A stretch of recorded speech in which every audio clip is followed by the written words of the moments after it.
kids, it's time to sit because Battleground Casual is on. Here's Aaron or Matt. Sorry, guys, this is important. Give me 1 sec.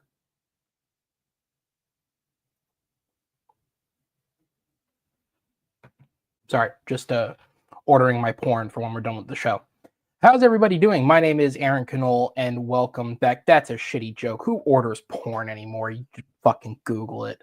Welcome back. My name is Aaron Knoll. We are back here for another episode of Battleground Casual. This episode is not live, although we are recording close enough to the upload date that we can play it like it's a live show. So we'll be doing all the things that we'll try and do with the live show, but with the power of editing. So if something goes horribly wrong, I can fix it. With that said, my name is Aaron Knoll. Once again, thank you guys for joining me. For the moment, I have two panelists in the background with me, potentially a third, but we'll go ahead and bring them in. First up, we have Mr. Jake Tato. What's up, man? Not much. I thought it was good. I thought it was like a topical Florida porn law joke. Like, I thought that's what you were going for. With the changes. Dude, if Florida's doing a thing with porn, I'm so tuned out of politics right now. The world, I was gonna say the world could literally burn around me and I'd still be tuned out, but it kind of is, isn't it? With that said, a man who looks like he is prepared for the world to burn with that hoodie on, Mr. Jacob Barber. How we doing, man? Cold, which is why I have the hoodie on. I believe it. Yeah, but doing good. Happy to be here. Happy to talk movies or whatever it is we do here. I mean, porn is movies.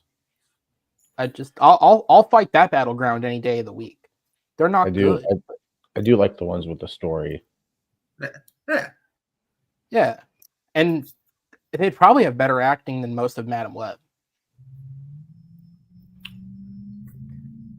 But all right, let's stop talking about Madam Web because tonight we're going to be talking about good movies. This episode, of course, we are doing a most anticipated of 2025, and you may be asking yourself the very question, why are we doing a most anticipated of 2025 1 month into 2025? And we will answer that question very shortly. But first, as we did last week, we're going to do our movie news segment, buy or sell. I have a couple of big stories pulled from this week that I will read off to the guys, and they will tell me simply if they buy or sell and support it. We have another panelist with us, but I'm going to bring them in afterwards because I've already explained the rules of this, and it'll be easier to do that than bringing them in now. So, Will, buddy, just sit tight for me. We'll have you in just a moment. With that said, guys, we ready? Yeah, Bubba. Except, all right. Are you moving? Is that the move news? Am I moving? Oh, does it say move? It does. Fuck. Sorry about that. I love you. No. That just means it was like that in the last episode. I didn't edit that one. With that said, let's get into the movie news. Up first, Christopher Nolan's The Odyssey continues to expand its ever-reaching cast as we got official confirmations this week that John Bernthal and Benny Safdie are joining the cast. This would be Bernthal's first collaboration with Nolan, Safdie's second after his supporting role in Oppenheimer.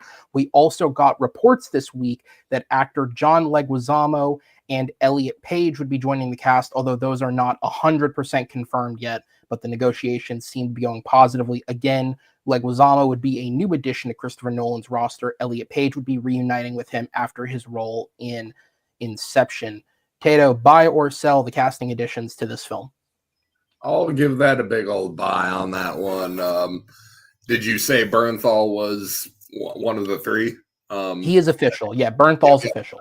Bernthal, I dig a lot. Haven't seen him in a huge ton of roles, but he's always great as that badass.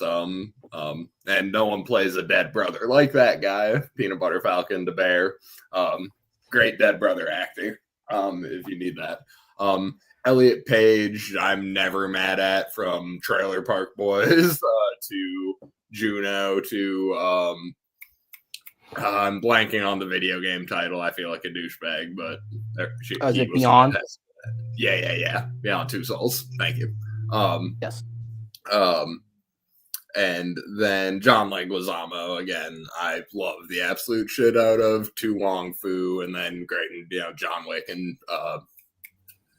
The Menu also. Like, I really, so forever. I've also loved John Leguizamo, even as Luigi Mario. All right, Barber, buy or sell the casting additions? Yeah, I can buy it. At this point, I'll buy anyone being in a Nolan movie after the huge cast that was Oppenheimer. If you tell me so and so is going to be in the next Christopher Nolan movie, I'm like, all right. More Josh Beck. Whether they're in it for 10 minutes, 5 minutes, whatever. He just seems to be getting people now. So yeah, I mean, and everyone that you mentioned, I can dig as actors. So yeah, looking forward to it. And anything Nolan, looking forward to. Absolutely.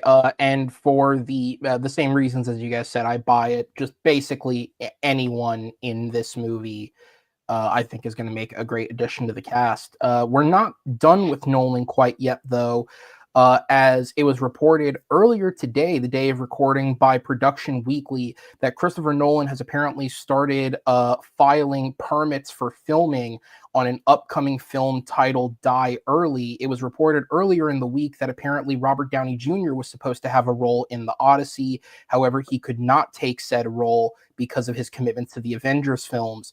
However, Nolan does want to work with him again, and seemingly he would be the star of whatever this Die Early project is. It would be, if all goes to schedule, it would shoot in early 2026, meaning it'll probably come out about 1 year after the Odyssey in 2027. Barber, buy or sell Downey and Nolan reuniting?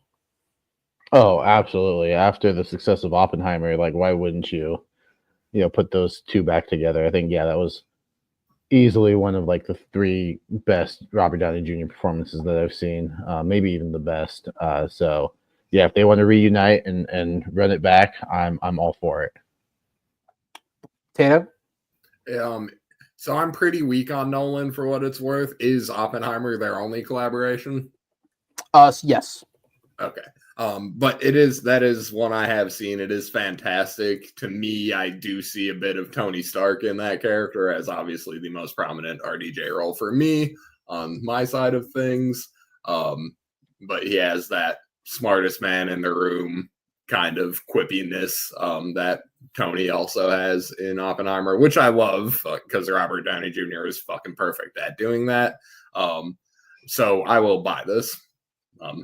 Great director, though I have not seen a ton of his works, and obviously love me some RDJ. All right, next topic up. M. Night Shyamalan's next film with Warner Brothers Pictures was announced this week. It is based on an original romance thriller concept that he developed alongside romance author Nicholas Sparks. The film is set to star Jake Gyllenhaal, and the book by Sparks, which is not yet written, will be written alongside the film, although it has been said that the two will divulge in how they handle the topic. So reading the book and seeing the movie will be 2 different experiences. Tato, buy or sell Gyllenhaal and Shyamalan collaborating? I like Jake Gyllenhaal, but it's an M. Night Shyamalan movie, so yeah, it's gonna suck. I rolled a 1. That's a rough shake. It's gonna be a massive failure on the Shyamalan department. Sorry, I don't make the rules for Shyamalan movies. They're dice rolls. Barber, buy or sell? What's the middle? Because that's where I'm at with M. Night. Like, I want to see some marketing. I want to see some trailers. I'm like, is this something that I'm going to be interested in? I guess I'm leaning more towards buy because I think Jake Gyllenhaal is a good actor, and I think he can make the most out of anything that he's given. So I'm leaning towards buy just because I'm interested. My interest is piqued. So yeah, but if it looks bad, then no. Addressing the chat, Bubble Boy is fantastic. So I thanks for helping me prove my point. Well, I just saw Roadhouse 2021, so I might be as low on Gyllenhaal as I can be. Well, that's a rough shake because that movie came out in 2024. So, oh fuck, did I'm yeah, no, I watched 33 movies this month. I don't actually normally watch a lot of movies, so I definitely did some date mix in there. All good. Moving on, despite heavy reports coming out a couple of weeks ago that Chris Evans was among the list of said people returning to Avengers Doomsday and Avengers Secret Wars, the actor himself this week has adamantly denied the fact that he is in the film. He wishes everyone the best of luck, but says that he is not involved. Barber, buy or sell, is he telling the truth? He's probably telling the truth as much as Andrew Garfield was telling the truth when he He's said the he wasn't goddamn going to be in werewolf. No Way Home. So I no, I don't believe it. Until it comes out and then like, oh, he was telling the truth. Yeah, I mean, like, it could definitely be a reverse bait and switch at this point, and he could just be telling the truth. But I was actually going to make the same reference as Barber there. He's definitely the werewolf. All right. I don't care. I just want these movies to be finished with at this point. That's honestly where I'm at with the multiverse. I don't care anymore.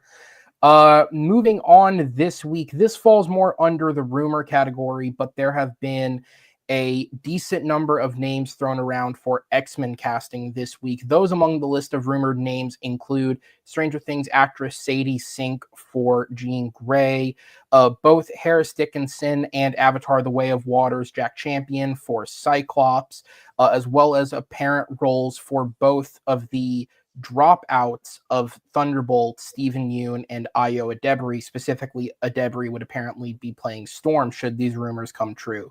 Tato, do you buy or sell any of these casting rumors? I dropped a bear reference early, so I fucking love the shit out of Ayo Debris. And she would be fucking dope as Storm, so I'll give that a buy on that alone. Barber? If I was more familiar with the people that you mentioned, I might have more of an opinion, but at this point, like I know the name Sadie Sink. I think she's a good actress, so I can see that. I think she has the look for it.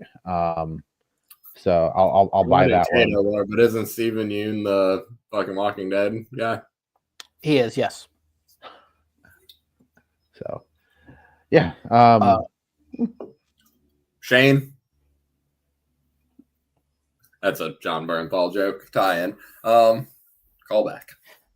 All right. Moving on, the penultimate story we have here, Scream 7 got a whole lot more confusing this week amid a mass series of announcements over the last few weeks, including a series of newcomers joining the film, a series of older people from the newer films that people thought weren't returning but are actually returning, and then one particular actor who everyone thought was returning but isn't returning in Mr. Patrick Dempsey. This week it was confirmed that both Matthew Lillard and Scott Foley are returning to the franchise in Scream 7. This has been confirmed by the studio Spyglass. However, interestingly, Lillard was specifically stated and confirmed to be reprising the role of Stu Macher. However, Scott Foley's name has been distanced from his original character of Roman Bridgers, leading to the implication that he may be returning in some other capacity. With that said, Barber, do you buy or sell these two guys returning to Scream? Yeah. Matthew Lillard, absolutely. I'm curious to see how they handle it. This is Scott Foley, not one of the names that I was like, oh, can't wait to see him back. But now that you mentioned like maybe not in the same role, I'm definitely interested to see where they go with him. But yeah, Matthew Lillard, absolutely, like he's fantastic at everything he does. Tato. Yeah, I'm a Lillard dick rider, so I will give this a buy. This is one of those things that I wish I could not know and just see in the theater for the first time. But yeah, you do wonder what they're doing. Are they gonna do it like they did Billy in the last one? Is he just gonna pop up and be like, "Oh, ghost," or is he alive? Are they doing that? So we'll see how that one goes, but I will buy it, and I'm going to put some faith in the filmmakers and hope that they don't do anything too stupid about it. Personally, as someone who enjoyed the last two films more than it seems like a lot of diehard Scream fans necessarily did, I'm gonna sell this. I don't like. I get that it's like a fun fan theory that he's alive, but I don't see in what reasonable way you can try and say this guy's alive and like me take it seriously. Like, Stu being alive sounds like a joke that Joel McHale's character would make in this movie, except it is actually happening, supposedly. So, I don't know. I sell it, but we'll see where it goes. And then finally, for this last piece of news here, director Zach Kreger, best known for his work on the 2022 film Barbarian, maybe 2023, I might have got that wrong, Barbarian, as well as the producer behind the current film in theaters, Companion, was confirmed to be doing a reboot of the Resident Evil franchise. This would be the third such reboot in the last few years, after Johannes Roberts attempted to reboot it with Welcome to Raccoon City, and then subsequently a television show for Netflix was developed and then canceled, starring the deceased Lance Reddick. All that's been said about Kreger's film is that it'll edge closer to the games than any of the previous attempts have made, but what exactly that means remains to be seen. Tato, buy or sell Zach Kreger directing Resident Evil? Big old buy. Zach Kreger, best known from Whitest Kids You Know, BT Dub. Just want to get that correct. I'm just joking. So much like a Donald Glover or a Justin Kuritzky's, this is a guy I have loved since I was a kid forever, from comedy. On the YouTube, as it were, where we live now. What a full circle. So I will buy it. And Jordan Peele also in the same lane, just internet comedy, and then going on to direct big horror films and stuff like that. And it's just cool to see people succeed in so many varying lanes of art. Absolutely. Barber, buy or sell? I'll buy it. I don't really know much about Resident Evil. It's not a franchise that they're playing the games or whatever. Just not something that I'm very familiar with. I did really enjoy Barbarian. I thought Barbarian was fantastic. So, and if this is going to be his next movie, like I'm on board, because I think he can make it enjoyable. Yeah, and he does have, for anyone who isn't aware, he does have one more film that he shot in between these two called Weapons that I believe is supposed to come out later this year. So he did already shoot something. It's just not out yet. With that said, though, that'll go ahead and wrap up that segment. And I'll also bring in our compatriot in the back, Mr. Will Cohen, as we go ahead and get into the main topic. Will, how are you doing, man? I'm doing good. Just trying to stay warm in my very, very cold basement right now. That is a topic that thankfully I don't have to deal with, because I live in Florida, where it is I actually don't know how cold it is, but I'm not going to bother. Probably a chilly 50 degrees. If that. If that. All right, guys, with that said, though, we're going to go ahead and jump into the main topic of this episode, which is the most anticipated films of 2025. Now, as we said earlier, the question could very reasonably be asked, why now? Why a month into the year would we discuss this? And the simple answer is because the podcast didn't start the first week of the year. But the more genuine answer would be because, frankly, how many times in your life can you think to yourself, I was excited for a January movie? Now, this January, all things considered, has actually been really, really solid. I think maybe the worst reviewed wide release film was Wolfman, and the consensus on that was just, it's okay, especially compared to Winnell's previous work. But generally, everything that came out this January was well received, which is a rare air. But I don't think any of these films were necessarily highly anticipated. So I think it still makes sense to do it as we go into February, and as we are a few weeks away from what is probably the first big anticipated film of the year, although we'll get into that later. So the way that this is going to be done is I have put together my own personal list of films. This is something similar to the way that I do my best and my worst list as far back as to when I was a young teenager before doing stuff on the internet. Every single year, I would put together a list of 25 films that I am looking forward to. I would put that list of films in a document, save it, close it, and then come back to it at the end of the year and see just how many of those films actually turned out to be as good as I was looking forward to. Fun fact, I have not opened the 2024 document yet, just because I'm still watching movies from that year. So that'll be something I'll do later, but I have 25 films here from the upcoming year. I also have a long list of films aside from that to bring up as honorable mentions at the end. But also, as we get towards the end of this, guys, if you have any that you are excited for next year that you know haven't been brought up or may not be brought up, be sure to have them on deck because I want to get into what you guys have at the end as well. But I'm going to use this as the basis for the discussion. So, with that said, are we ready to go? Yes. All right. Then let's go ahead and throw ourselves into it as I will put up the first film on the list. And this will be the quickest entry because we know nothing about it except for my number 25. This man, oh, that's a big ass photo. Okay, this man right here has a movie coming out this year. Damien Chazelle, for those who do not know by him by his face. And that is enough for me to put him at number 25.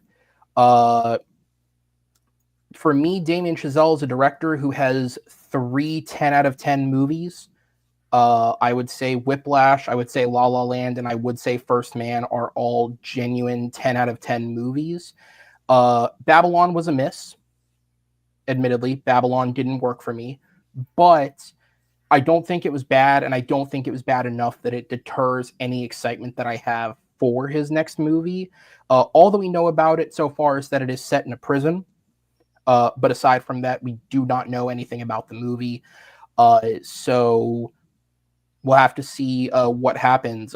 It is announced to come out November of this year. The movie was announced last April at CinemaCon, so I imagine we'll get our first look at the movie at this year's CinemaCon.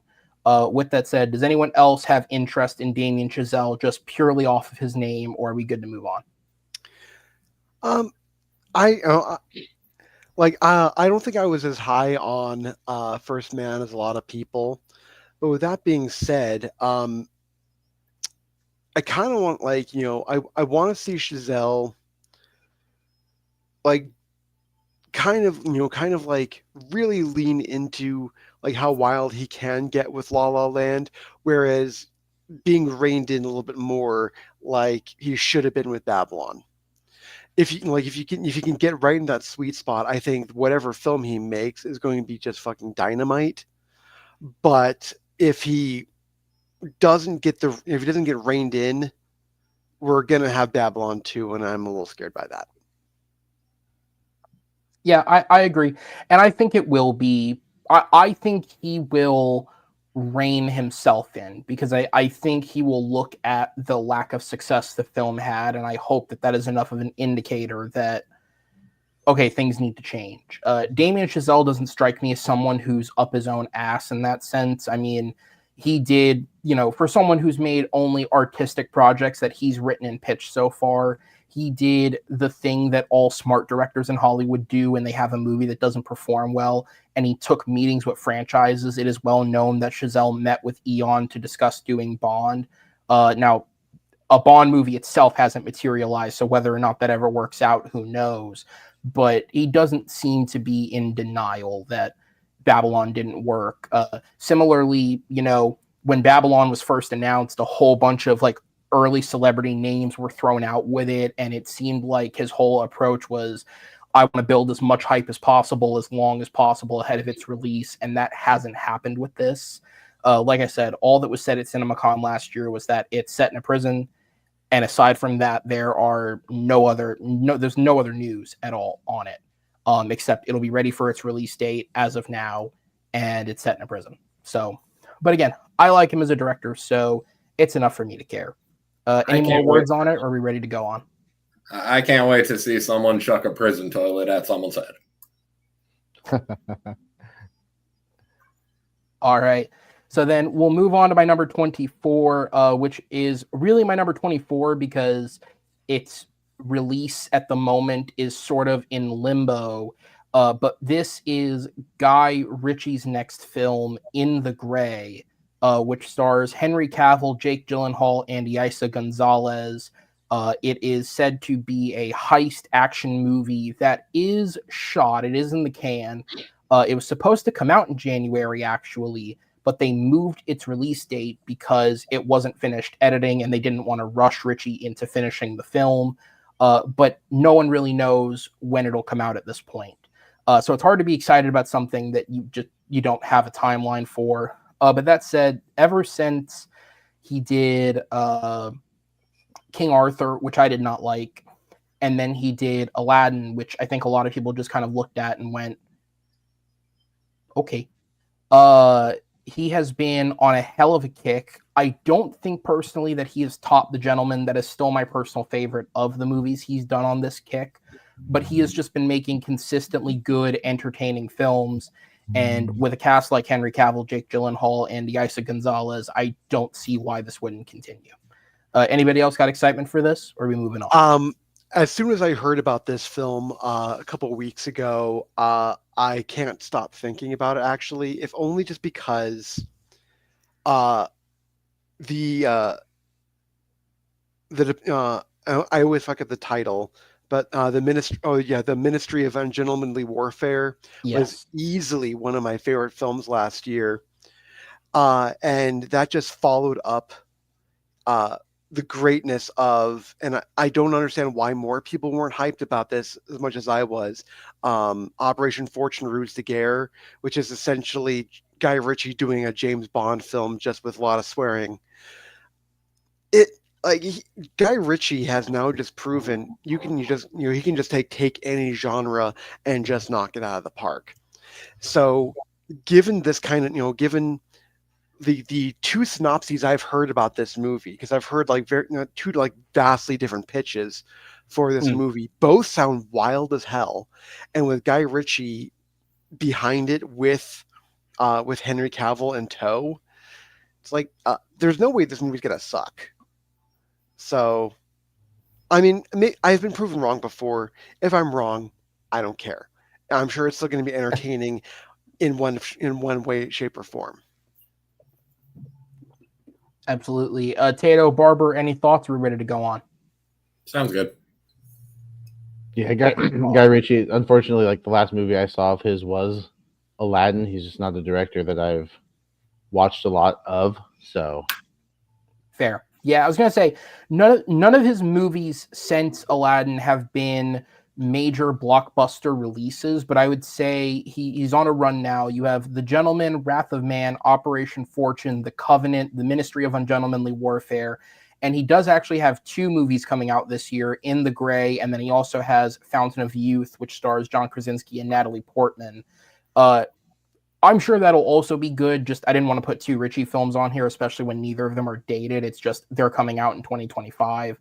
And the other one, just cast-wise, sounds more interesting. But that said, he's on a very good, what is that, like 6 films now or something, run. And, again, not like 10 out of 10 each time, but just consistently solid. And that's what I think Hollywood needs. And now he just needs people to go watch these films. With that said, we'll move on to something that I feel like more people can say something about. This being on the list is a testament to how good the first movie was, because frankly, despite the fact that I could logically explain to you why the first one was going to be as good as it was, I wasn't excited for it. And I'm not really excited for this one personally either, but it'll probably be very good. So my number 23 is Wicked for Good. It's just a personal thing. Like, I don't really care about Wicked. I loved In the Heights a few years ago. If you had asked me before the movie came out, do I believe it would have been a Best Picture nominee or bad, I would have said Best Picture nominee simply on the basis of John Chu's ability to direct a great musical. But I just don't care about Wicked. So he did a great job at making me care about something I don't care about, and I'm sure he'll do the same with the sequel. But compared to everything else, it's hard to be excited for something when I frankly do not care about the premise. But is there anyone else here that is more excited for this than I am? I mean, do you have to ask? I'm right here.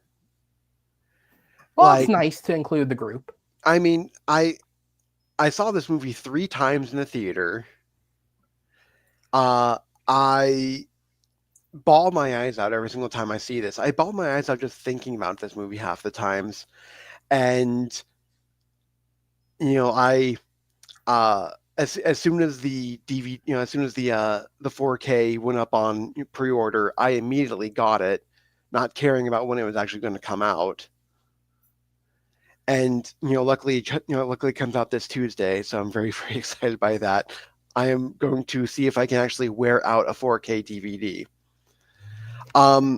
If there is a fan, if there's a fan event where they're actually having both films on the same night, I will spend all 6 hours at that goddamn theater, like peeling my ass off of a leather seat after watching all of these, because it is just 100% worth it.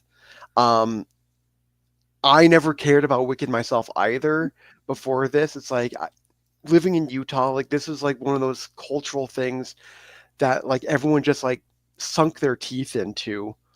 But everything I've read about it's like, on paper, this sounds like the stupidest idea I've ever heard. But then I saw it, and I'm just like, I was just absolutely gobsmacked by this thing. This just came for me completely out of nowhere. And when you hear like 15 years of hype over something, and you finally see what everyone was talking about, and understanding that's a magical moment for anyone, especially for someone like me who is just a fucking cynic. So yeah, I have to say this is like, it's not my most anticipated movie of the year, but it's definitely up there. Barbara, Tato, where are you guys at? And you excited for this, or ready to see if the next one gets you more? I enjoyed the first one. I also just recently got to it. I will probably turn up in the theaters for this one. I had obviously never gotten to see the play, but I knew the music from it pretty well, so I know the story through the music and stuff like that. So I'm sure they will stick the landing here. It should be an absolute blast. So yeah, I'm pretty anticipated. I ended up scribbling down 1, 2, 3, 4, 5, 6, 7, 8, 9, 10, 11, 15. And that was on my short list there. So all right, Barber.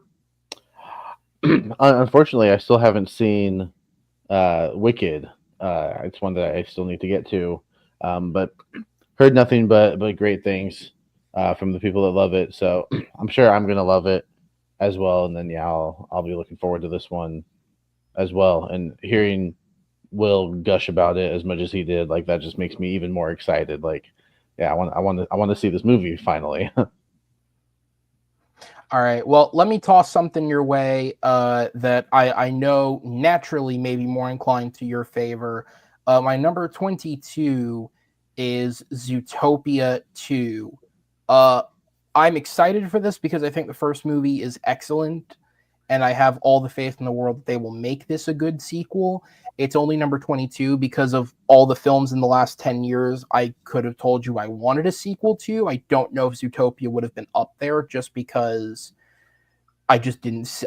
The world is expansive enough that I see where you could take it. In my head, I couldn't imagine a story that's good enough to see where they can take it. But if they think they have one, I am curious to see where they go with it, because even if you haven't loved all the animated sequels they've done in the last few years, you certainly can't argue with the fact that they walked in with good premises. It's just about execution. So Jacob, I will go to you first, since on the channel you are often someone we turn to for animation. What are your thoughts here? Yeah, I'm definitely looking forward to this one. I think Zootopia, the first one, is fantastic. Like you said, it's excellent. I love the the more adult themes as well that they bring, but keeping something in there for the kids. It's a movie that the entire family can love. It's funny, if you ask me, my favorite of the Disney movies from 2016 was Moana, But the movie that I thought, had more legs for a sequel was Zootopia. I think there's a lot you can do just with the world that they created, and of course we're gonna get sequels to both of them. Moana 2 coming out last year. Not and so yeah, I'm definitely looking forward to it. I'm curious to see. Give me What one the- second, guys. You can keep going, but give me 1 sec. Curious to see what the story is going to be, and how they're going to handle that. So yeah, it's definitely something that I'm looking forward to. I I hope it's more on the level of an Inside Out sequel rather than a Moana sequel. I'm not saying that Moana was bad, but like in terms of you know living up to the first one, it definitely was a dip. Whereas Inside Out 2, like if you said those were on par with each other, I would believe you. So yeah, definitely curious. A little, there's a little bit of a hesitation there, just because, yeah, sometimes Disney, when it comes to sequels, they don't always hit the mark. Wasn't a fan of Ralph Breaks the Internet. So Frozen 2 was okay. So yeah, we'll see what happens with this one. I'm looking forward to it. I can definitely understand your hesitation because you're right. Disney and Pixar sequels usually are pretty hit and miss for me too. I think you and I are would label different hit or misses here, because I actually really liked Frozen 2 and Ralph Breaks the Internet, just because of the issues that they tackled in this, while disguising it as a kids film. But things like The Incredibles 2 was just such a huge disappointment. Cars 2, that movie can kind of just tickle a big old dick. So with Zootopia 2, like Zootopia is one of my guarded films. It's like it's one of those films I really wanted a sequel to, but the more I thought about it, the longer it went, and the more I watched it, it's like I don't know if I really want them to screw with it. But they're bringing all the cast back, and god damn it, I love Jason Bateman. He is the slickest motherfucker on the face of the planet. That guy can just just like voice like cereal commercials where he's just reading ingredients and it sound amazing. I'd want that cereal. So the fact that they're bringing everyone back, my one big hesitation, and this is 100% probably a me problem. Fortune Feimster is playing a beaver named Nibbles, and the fact that they have a lesbian playing a character named Nibbles Beaver offends my senses more than it probably should. That's just so Kevin Smith on the nose, like too much on the nose. Like Kevin Smith wouldn't even do this. So it's like, Hey man, she took the bag. But again, that's probably a me problem. That's probably me just being a sick motherfucker. I get it. But beyond that, I would love to explore this world again, because there's so much there. There's so many stories that they could explore, and I wish they would have been exploring it this entire time. I'm sure Fortune fucking loves that joke. She might have written it, TBH. With that said, this was also on my list. Let's be real, this should be called Zootopia. Big ball drop on that one. Sorry. Thank God they didn't. Actually, I hate that number shit. I'm gonna be dead honest with you. I think the only reason they didn't do that is because it's not called Zootopia in every country. I guess they changed the name depending on where it's released, and that's probably hard to do. With that, I'll echo Will's sentiments on Jason Bateman. He's fantastic. It's been about a year and a half at this point since I first saw the flick. So I really enjoyed it. I will be happy to get a sequel with much less waiting than everyone else has had to deal with. Fair enough. I apologize. I have to step away to make a phone call to someone, so I'll be popping in and out just for the next movie or two, just to introduce it and let you guys roll with it. But with that said, we'll move on to number 21 here. And I'm going to be honest, this is a movie I only have interest in because of who's directing it. Anyone else, I don't think I would give a fuck. But Jurassic World Rebirth gets on here because I think Gareth Edwards is a great director. Specifically, I think he's a great visual director. I didn't love The Creator the way that a lot of other people did, but I thought he made a beautiful film and wrote an average movie. And he is not the writer of this. Specifically, he took this job because he wanted something that he could just shoot and not have to worry about other people, like putting thoughts on paper, essentially. Bringing back David Koepp, who wrote the first two. I mean, his filmography is 50-50, so it could work, it could not work, but for the sake of the Jurassic franchise, it does generally work. And they do have a good cast, to be absolutely fair. I mean, Scarlett Johansson, Mahershala Ali, now breakout star Jonathan Bailey in the cast as well. Just look, the last three films are average at best and bad at their worst. And if it weren't for the fact that it was Gareth doing this, I don't think I would care. But he's just an interesting enough visual director that I think he can bring something different to this than Colin Trevorrow did. And that's what this movie needs. With that said, though, anyone here have excitement for this, or is this one that you guys are more negative on? I haven't seen any movies in the franchise, so I will be out on this one. I should probably. I wouldn't say I'm negative about it. I reserve all judgment until I see a trailer.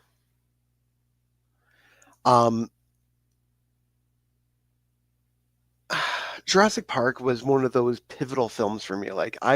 This movie came out in 1993. I was 11 years old, and the amount of times my parents were willing to let me go to the theater to see this, I was very grateful for them letting me do that, because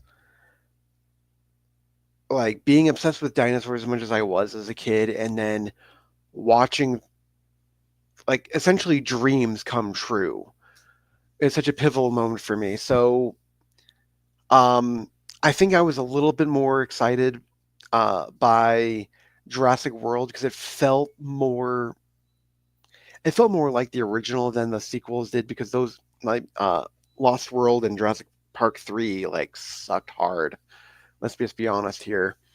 I wasn't as poo-poo about Fallen Kingdom as most people were until the ending. Dominion, again, can just like a big old dick, and I think it ruined everything that the other films came to be, because they tried to make a nostalgia-driven film for films that just came out, which it just doesn't work. And when you're dragging in Sam Neill when he's just looking all crabby, it's like, didn't you learn from Jurassic Park 3 the first time? He didn't want to do it. Just because you showed it to his showed up to his house with a dump truck full of money doesn't mean it means he's going to do it. Doesn't mean he wants to be there, though. And none of them wanted to be there. So it was just creating nostalgia for something that didn't need to happen. So the best thing to do is just reboot this. Gareth Edwards, I'm a little hit or miss on myself, but it's definitely going to look good. If Gareth Edwards wants to be here, I'm very intrigued by this. I love the cast. Scarlett Johansson doesn't need more money. Mahershala Ali doesn't do anything nowadays unless he wants to be there. So the fact that both of them signed on to this speaks volumes for this as well. I'm trepidatious, but I'm cautiously excited as well. Yeah, I wouldn't say I'm excited like they're doing like a reboot here, but I am intrigued, given the director, given who's involved. I like 2014's Godzilla. I liked Rogue One. Haven't seen the creator, but I did hear good things about like the visual effects and Yeah, it was pretty how cool. it looked. So I'm intrigued. I think this is one where maybe seeing a trailer, seeing some images, might boost that excitement for me. So I'd say yeah, I'm intrigued, but I'm not excited yet. And now we wait. Good thing this isn't live. No, I'm still here listening. Sorry. I'll go ahead and move it on then to the next one we have here, which is number 20, Karate Kid Legends. This is here simply based on the trailer. I have not I watched. didn't realize there's a trailer for this yet. There is, yes. So I should state I have only watched the first like 2 or 3 episodes of Cobra Kai. I watched it years ago when it first came out. I wasn't really into it, and I just stopped watching it. And it was the kind of thing where I said, you know what, if this continues and people continue to say it's good, maybe I'll go back to it years later when it finishes. That time is almost here. I don't know if I'll watch it just because at this point it seems like it's gotten so lore heavy. I don't even know if I would understand half of it. But with that said, They having no explain real, everything in the show. having no real interest or care in the franchise, I saw this trailer for the first time in a theater before a movie and was genuinely shocked by how good it looks. Again, if you're a Cobra Kai fan, I don't know how this works into the continuity of the show. It is in the continuity of the show, but I don't know how it works into it.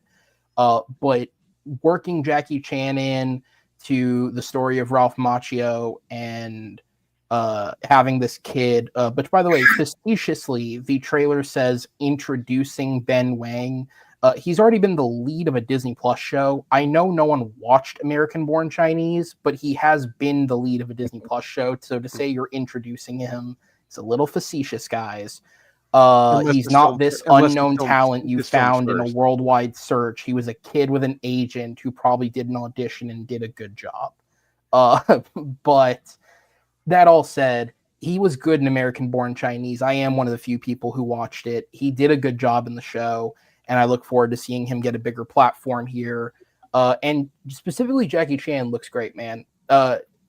Genuinely, he has gotten so much better as an actor the older he gets, to the point where it's not just cool to have him in movies. He is actually good in a lot of things now.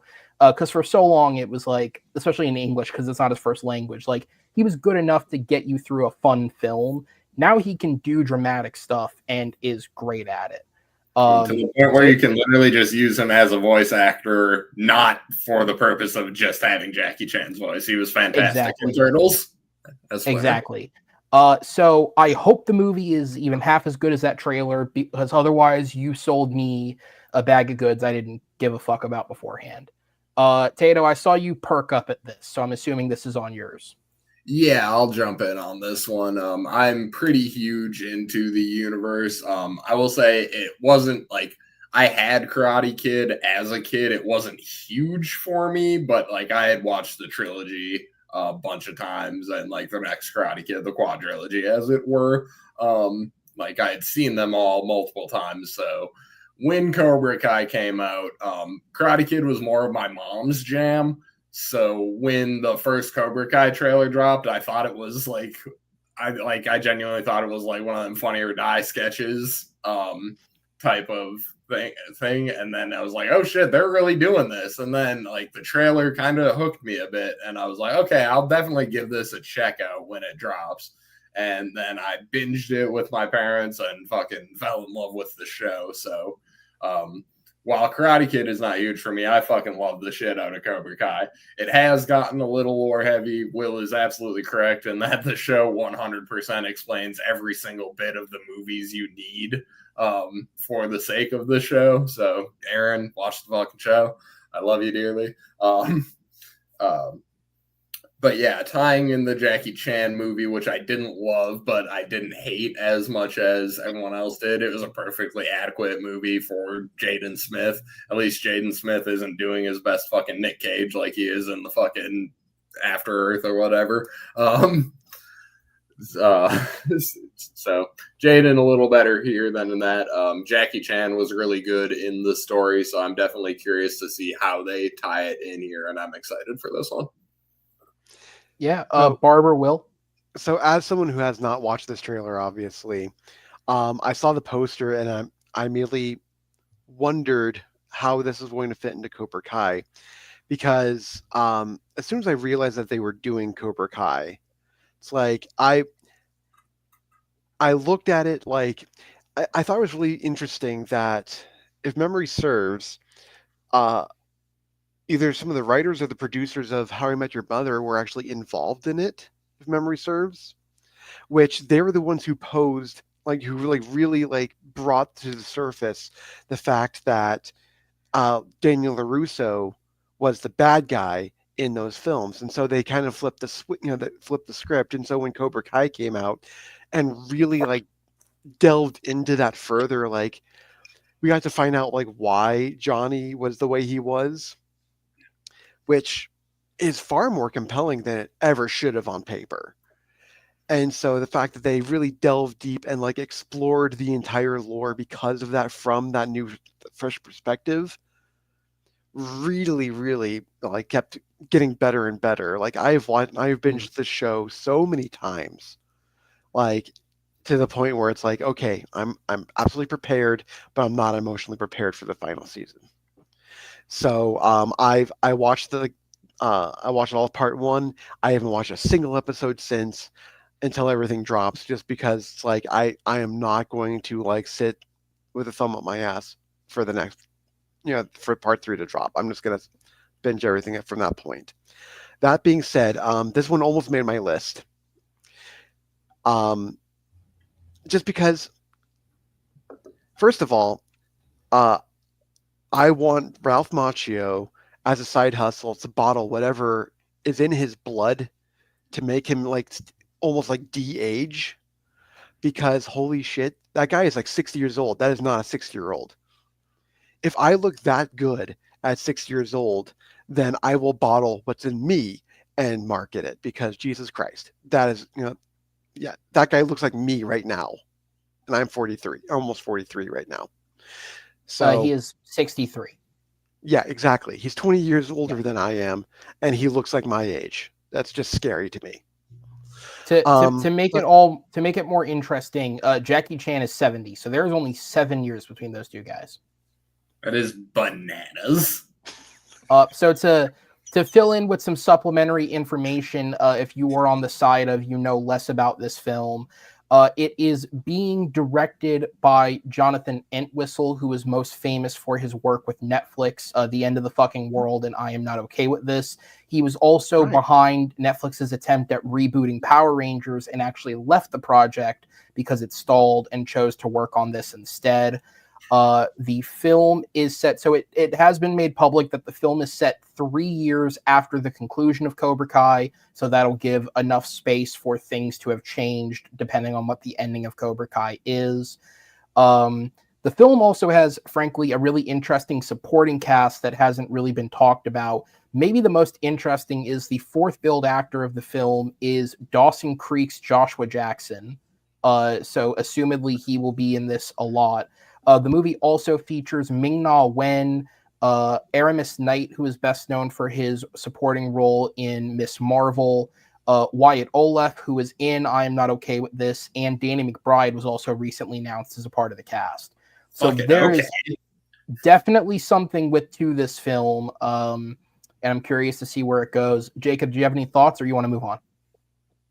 I'm not a franchise that I'm as big on. I haven't seen Cobra Kai. I like the first Karate Kid movie, and the Jackie Chan one was all right. So fair enough. That Also, was I do a really apologize. good trailer. I do agree with that. My buddy and manager was blowing up my spot to the point where I had both my siblings who work at the same job calling me and it was absolutely over nothing, except to Oh. bother me at 11:30 at night. So shout out to him. With that said, we'll move on to number 19. And this is another one where it was really when I saw the trailer, I kind of got excited for what this could possibly be. And that is the upcoming Rami Malek film, The Amateur. So the premise of this one is I believe he's a CIA analyst whose wife is killed, and he strikes out on his own to try and get revenge on the people that killed her. With I guess the hook for the movie being he is generally inexperienced at trying to be an action hero. And while obviously that concept sounds like more jokey than the movie is definitely going to be, I do like the idea of, especially in a world where we have all of these action films, and there are so many action films coming out this year about the vengeance driven vigilante. I like the idea that there's one focused on a guy who doesn't really know what he's doing. Like, he works a desk job, he's intelligent, and that's his biggest asset. And Rami Malek is absolutely perfect for that because he's got the acting chops to bring the presence to the role, but he's not physically intimidating at all. He's also supported by a great supporting cast in this movie, including Lawrence Fishburne, our upcoming Lois Lane, Rachel Brosnahan, Katrina Balfe, John Bernthal, Michael Stuhlbarg, and Holt McCallany. Something about this. I hope to God it's good, because I think it is very, very interesting. With that said, any interest on this from you guys? This is a more low-key one, so is there anyone here who hadn't even heard of this until now? I actually saw the trailer for this, and so this one absolutely made my list that I just made of 21 films. This is like, this premise is exactly what I thought nobody was going to be, and so I love the fact that this is exactly what, like, or at least the trailer is showing. This is exactly what I kind of want it to be. I want it to be a guy who just wants revenge but has no idea what the fuck he's doing. I love that idea. And if they like shoehorn, oh, he's a sleeper agent or some bullshit like that, I'm going to be so angry and I'll probably throw something. But for now, I'm actually excited for this one. Fair enough. Barber Tato, any thoughts? Or are we moving on? No, I'm excited for this one. Yeah, based on the cast and the premise alone. I didn't know there was a trailer, so I don't even know if I want to watch it. I just kind of want to go into this because I'm intrigued. I think Rami Malek is a fantastic actor. Lawrence Fishburne, obviously, and it's in theaters on my birthday, so I might as well treat myself. There you go. Okay. And I would say to anyone out there, if you have not seen the trailer, obviously, like, if you're in a movie theater, don't get up and like walk out just because it comes on. But if you haven't seen it yet, I would actually say don't seek it out. I think the trailer shows enough of his ingenuity to try and take revenge, like the way that he's going to go about it. It shows enough that if you've never heard of the movie, it will interest you. But if you have heard of it, it might feel like a little too much. So I would say if you're already sold on the idea and the cast, don't go look it up. Just go in and enjoy. That's fair. All right, Tato, any thoughts? We're moving on. Lawrence Fishburne, dope. I just watched Boys in the Hood for the first time, so he can most certainly act his ass off. Rami Malek, who obviously was fantastic in Bo-Rap, but I know most from Avatar Legend of Korra as Tano. Yeah. He was good in that. Man, that show's got a weird cast. Yes, it does. Both of them are just stacked to the gills with random ass people. All right, so then we'll go ahead and move on to number 18. And number 18 is I guess at this moment, it is the most upcoming film. It is the next film on the calendar. And I just talked about how there are seemingly an endless amount of man-seeking vengeance films coming out this year. But the one that interested me the most from the moment that I heard about it is Ke Huy Quan's Love Hurts. Mostly because this guy's got the charisma, and if you've seen Everything Everywhere All at Once, he clearly has the physical chops to do something like this. And I'm so curious to see them take this direction.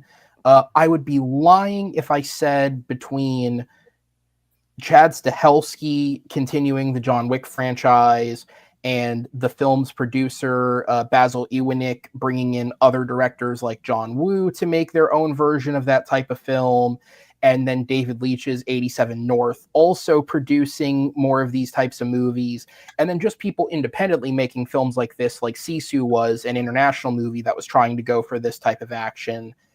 I'm kind of at a point where I'm getting sick of this. It is becoming the Liam Neeson action film that we had 10 years ago, except now it's the John Wick action film.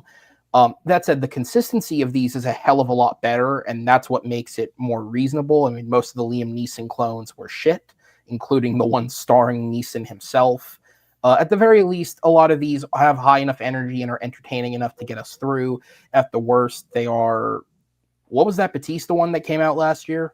Anyone see that at all? The Killer's My Game. Spy I 2? thought. Yeah. My Spy too. I would disagree that it falls into that genre though. Okay, fair enough. Honestly, I'm just going off the trailer. But if you say it doesn't, then I'll believe you. It Uh, absolutely does not. fair enough. But I like Ke Huy Quan for this. Ariana DeBose fucking needs a good movie because, good God, for a recent Oscar winner, that girl's career is going more south than, well, a lot of people in the U.S. are right now. Actually, funny enough, I talked about American Born Chinese a little bit ago. Kwan's brother in the movie is from that show as well. And if he is getting to do his own stunts here as he did in that show, he also has the chops.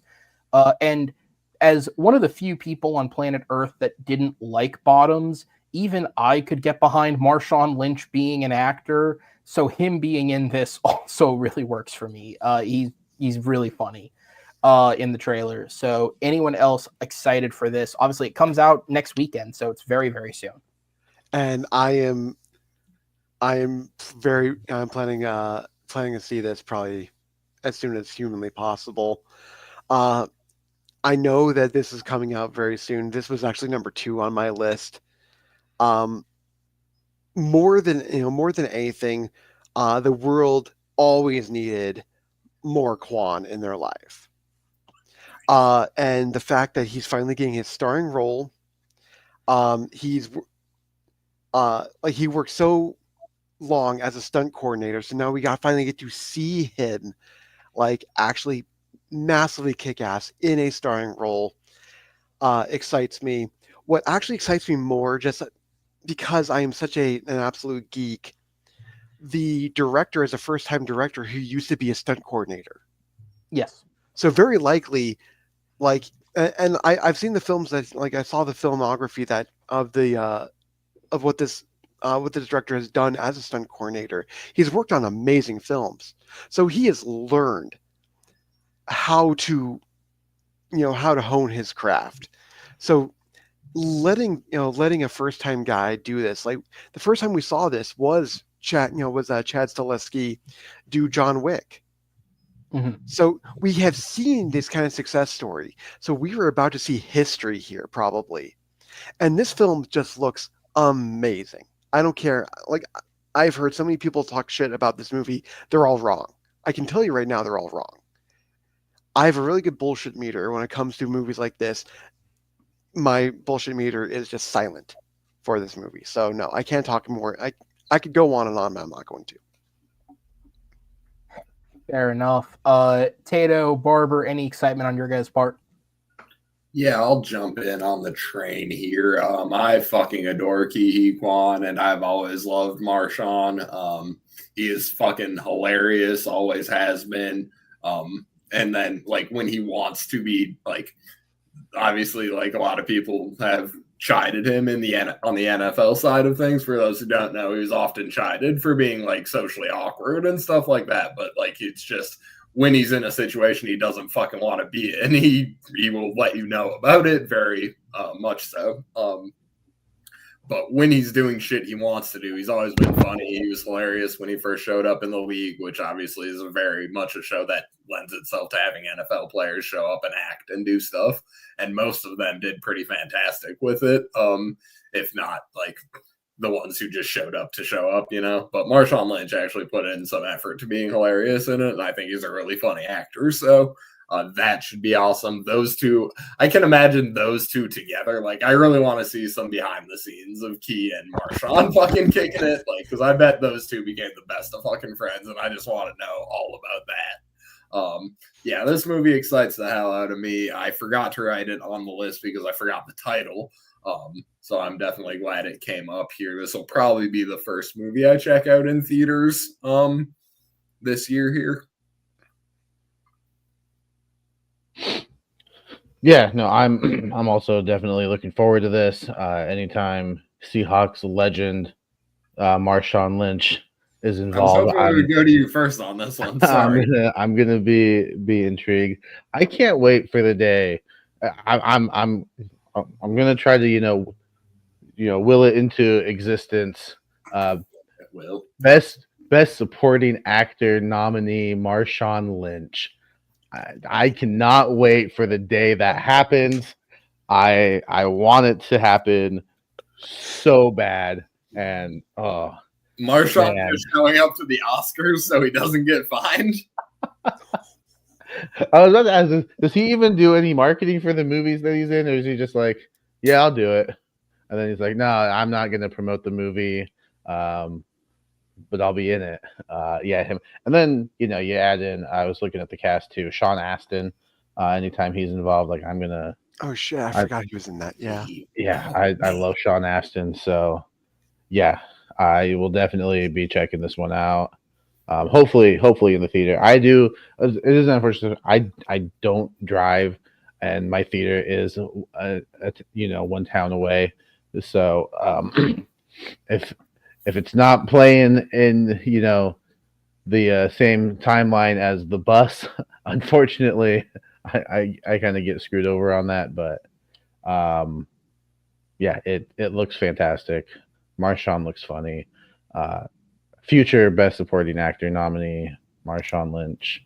I'm gonna keep speaking it into existence until it happens. Nice.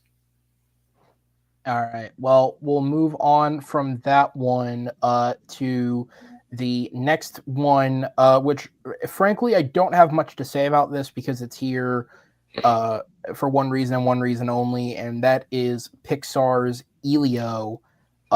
And that one reason is Pixar. I feel like in the last few years, that rut that they were in through part of the 2010s, they have come out of it enough that they are consistently making movies of at least an 8 out of 10 quality again. I'm not going to act like they're back to, that first decade plus of work they were doing and making classic after classic, but certainly Inside Out 2 was an excellent film. My own personal opinion, it is the best animated film from last year, although I see that The Wild Robot is good enough that it deserves that win at the Oscars, absolutely. I don't know much about this movie. I know there is a trailer out for it that gives a little more than previous, but I just haven't happened to have seen it yet, and I don't really look up trailers much anymore. I just wait till I see them in the theater.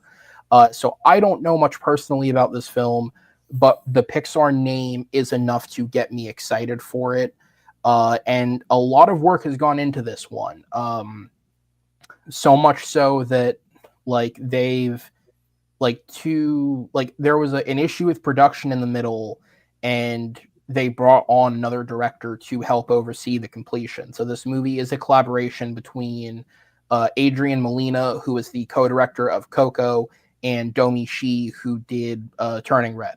So some good names involved with this to get it across the finish line, and I hope that it works out for the best. Anybody else have excitement for this? Yeah, I'll go. Unless I don't know. But yeah, that works for me. The names you just listed based on the movies. I adore Coco, as everyone does and should, rightly so. But Turning Red, I think, gets a little less love in general. But Turning Red, I thought was fantastic, and it hit me right in the age bracket. So maybe that's why I like Turning Red a lot. Like, I think the character is literally within a month of my age. So that one. So do you want the sequel where she's? I'm not an Asian-born Canadian woman, so that one, like, I didn't necessarily identify with that part, but age-wise, totally hitting the bucket. So, I hate to be that guy, but for every, right now, I feel like for every Inside Out 2 that we've been getting for Pixar, we get at least one Lightyear. And that's a problem for me. What we've also been getting a lot of lately, though, are trailers that don't show the movie in the best light. And quite frankly, every single time I see this trailer, that's what I'm praying is happening here. Because this trailer looks so remarkably juvenile, which is so unusual for Pixar.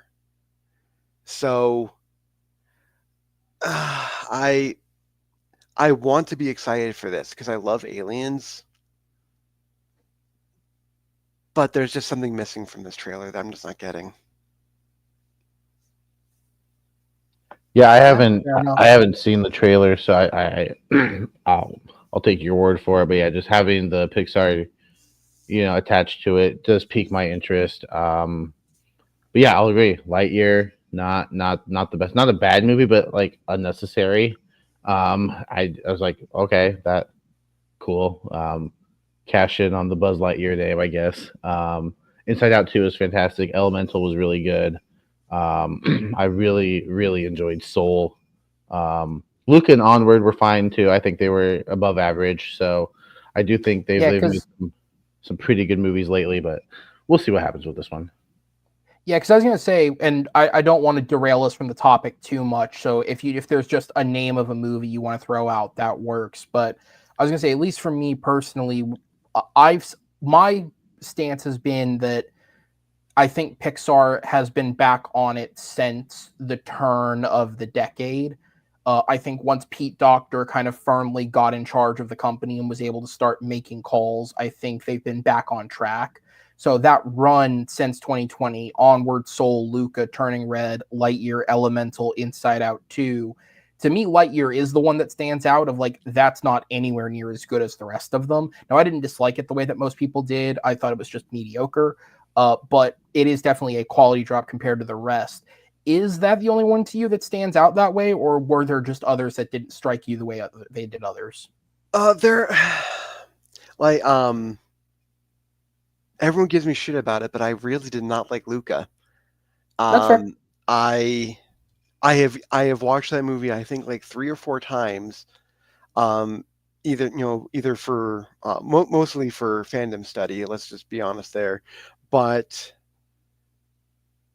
I just don't see what everyone else sees in that. I just don't.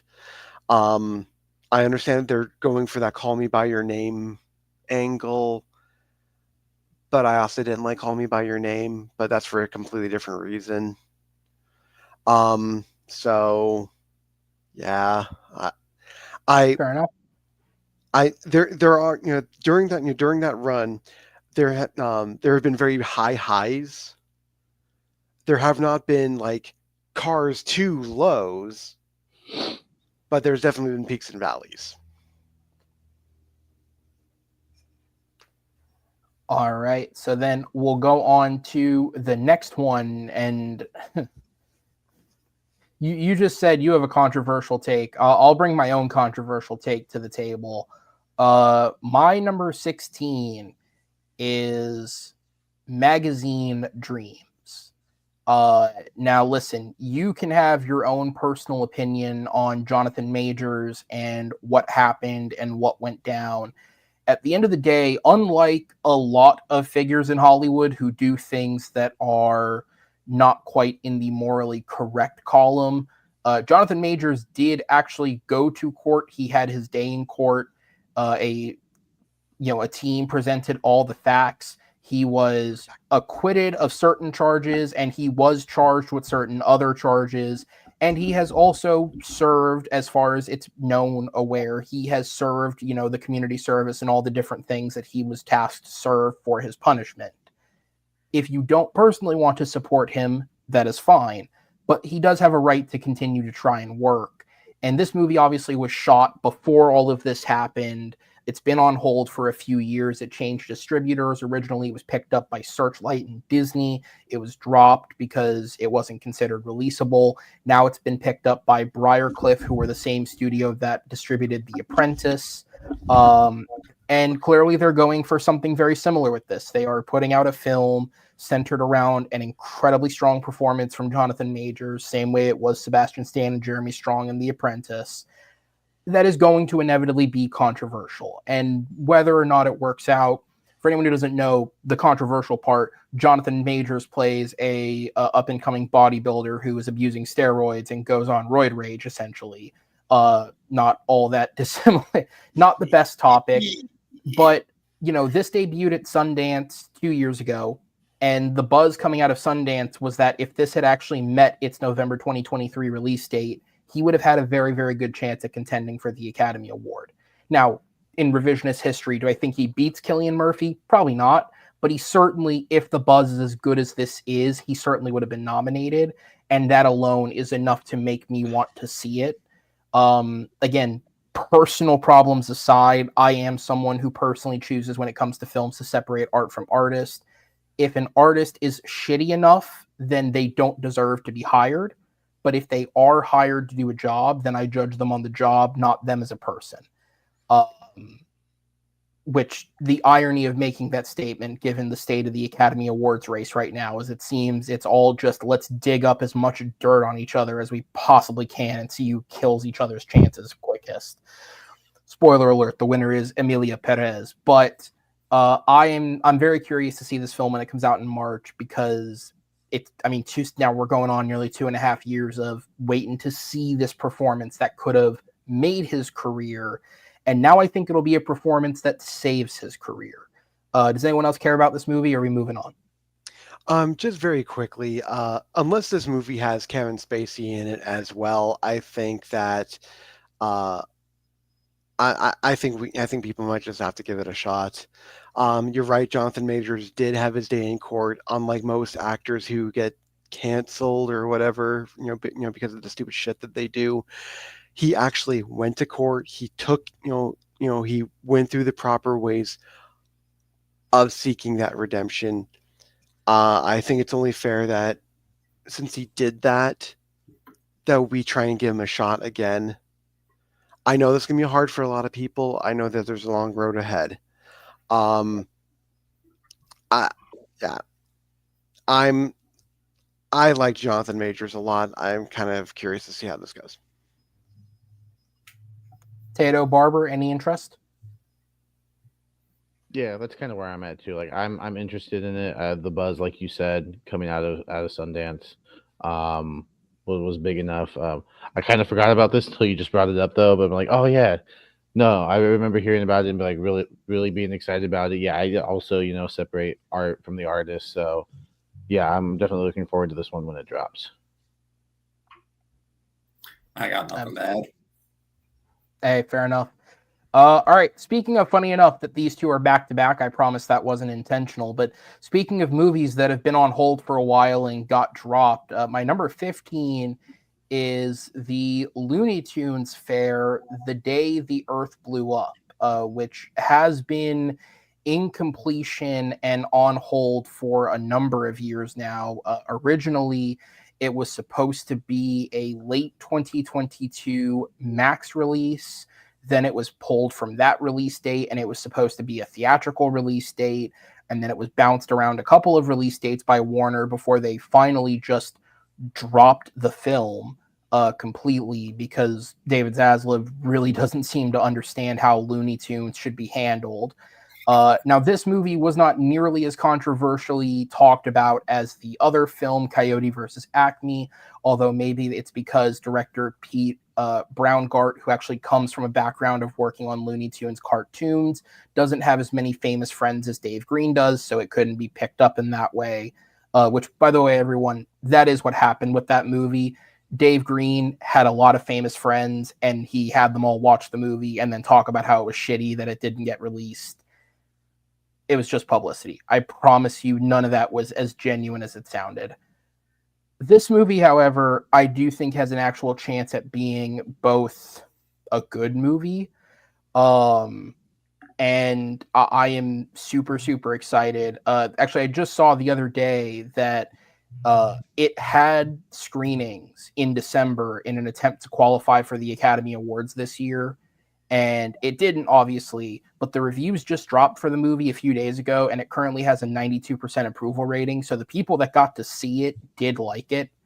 And I'm hoping that I enjoy it as much as that, because as someone who grew up with Looney Tunes cartoons, my parents, before I was born, amassed a large collection of animated work. So I didn't grow up on the animated movies that I should have grown up on, like the people of my generation. I grew up on, 90s and before Disney, and a lot of Looney Tunes and a lot of stuff like that. Look, Space Jam sucked. So anything that is Looney Tunes that is good, I'm excited for. I thought this looked good. I've heard it is good. I have every reason to be excited for it, and I'm happy that the distributor, which is normally a direct-to-DVD company, Catch Up Entertainment, decided to put the funding forward to give this a theatrical release. I think it's awesome that someone in Hollywood still respects the Looney Tunes. With that said, any of you guys care? I just gotta clarify. You mean Space Jam: A New Legacy sucks, right? Yes. I should clarify, because I'm an honest person. I don't love the other one the way most people do, because I didn't see it as a kid. Of course. However, it's certainly not a bad movie. Second one sucked. I didn't know this movie existed until this moment. I'm not like a huge Looney Tunes guy, but like I'm down with the Looney Tunes. This seems fun, so thumbs up. And by the way, this one is also coming out very soon. It comes out February 28th, so it's just a few weeks away. Nice. I'm probably the only person on Earth that actually liked Looney Tunes back in action. Dude, yes. I wasn't, I like that movie. I saw Space Jam when I was 14 years old, and I hated it. So I was less. I actually like New Legacy just a little bit more, just because at least they leaned into how bad it could actually get. But it just blows up on the stress that this man is feeling at that comment. Why do you say these things, Will? I mean, if you're everyone who hates my letterbox, then it's to hurt you, apparently. But at the same time, guys, I'm older than half of the people in this community, so I was the weird kid that sought out movies like Usual Suspects at 14. So my movie taste is just vastly different than everyone else's. I always just kind of feel like I'm a little either ahead of the curve or just on a different curve entirely. But Looney Tunes Back in Action is was one of my favorite films, just because Brendan Fraser played a Brendan Fraser stunt double, and that always amused the hell out of me. So if this has any kind of inkling of that, of that stupid humor, then it's going to be great. But because it's also distributed by Warner Brothers right now, it's still going to hurt. If this is good, it's really going to hurt more that Coyote versus Acme is not happening. And it should be noted again, because I said it, but I want to clarify. This is not being distributed by Warner Brothers. They dropped this film and someone else picked it up. So if Oh, I this see. comes Okay. out and is good, that is on the account of another studio picking it up and giving it a chance. With that said, Barber, any thoughts, or are we going to move on? We can move on. I'll see it, but I'm like it's on. It's just one of those movies that it's on the lineup. All right, cool. I'm gonna, just for the sake of time, I'm gonna kind of rush through the next few so that we can give more time to the ones at top. So up next, number 14, I believe, if my facts are correct, this is the only streaming film that I have on this list, at least at the moment. Some of the iffier ones could end up going there. But I have The Electric State on here, simply because even though the Russos have kind of been hit or miss since Endgame, mostly miss, I want this movie to be good, and I think it has a great premise, it has a great cast, and I really need them to make a good movie. I need to believe they can make something good that isn't Marvel or Community. They did a great job. 21 Bridges. Oh, I hated that movie. Jesus Christ, with that dude. said, though, anyone here have interest in The Electric State? It's the Russos. It's the Russos, and look at that cast. Dude, you have Jason Alexander up there. That's fucking awesome. And I want more Jason Alexander. No, yeah, by the way, this is the third Ke Huy Quan appearance of the video. So remember how we said that we need more Quan? Here we go. But no, this just sounds a lot. This just sounds bizarre and fun. Yeah, and I should say, by the way, does Tato or Barber, either of you guys have particular interest? Just a thumbs up and an agreement with Will. Fair yeah, enough. all I know is the cast. So I haven't heard anything about the cast and the director. So that enough has me interested. So yeah. Also, Giancarlo Esposito is in it, and ever since last year, whenever Giancarlo Esposito shows up in something, the movie is automatically gold. Well, we'll talk about that in a second. But yeah, this movie has a massive cast, even more than people may realize. Just to read the names real quick before we move on. Millie Bobby Brown, Chris Pratt, Ke Huy Quan, Stanley Tucci, Giancarlo Esposito, Jason Alexander, Woody Harrelson, Anthony Mackie, Brian Cox, Jenny Slate, Alan Tudyk, Billy Bob Thornton, Hank Azaria, Coleman Domingo, and CBS's Billy Gardell. So there is a giant cast of this thing. Half of them are voice actors, but still, they're in it. So we'll see what happens. And I just looked at the cast. Also, Did you say Rob Gronkowski? Rob. Oh no, I missed that. Like the football player? What the heck? Yeah, Rob Gronkowski.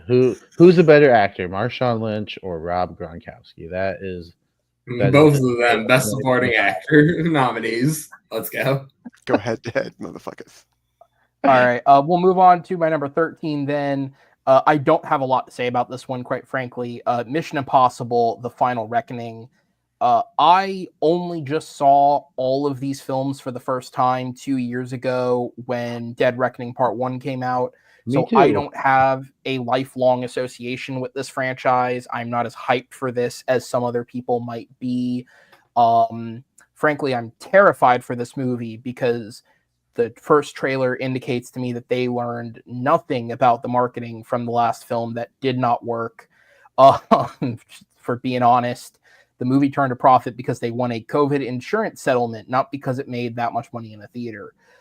So I'm terrified for this, but I do think it looks good, and I have no reason to believe it won't be because the last 6 of them have been good. So yeah.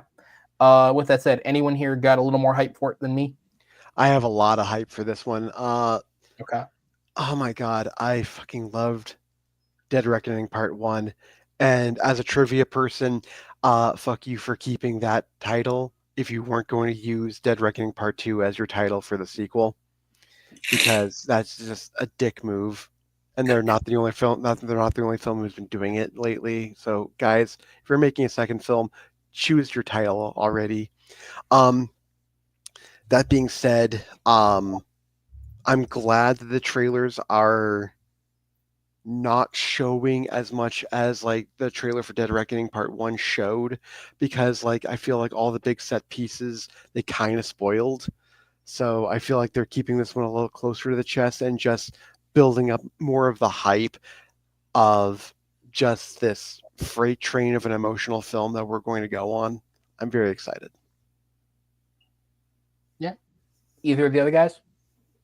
Haven't seen these, but this is a franchise that I will probably dive into at some point, and likely will do it and end up catching this one in theater. Jacob?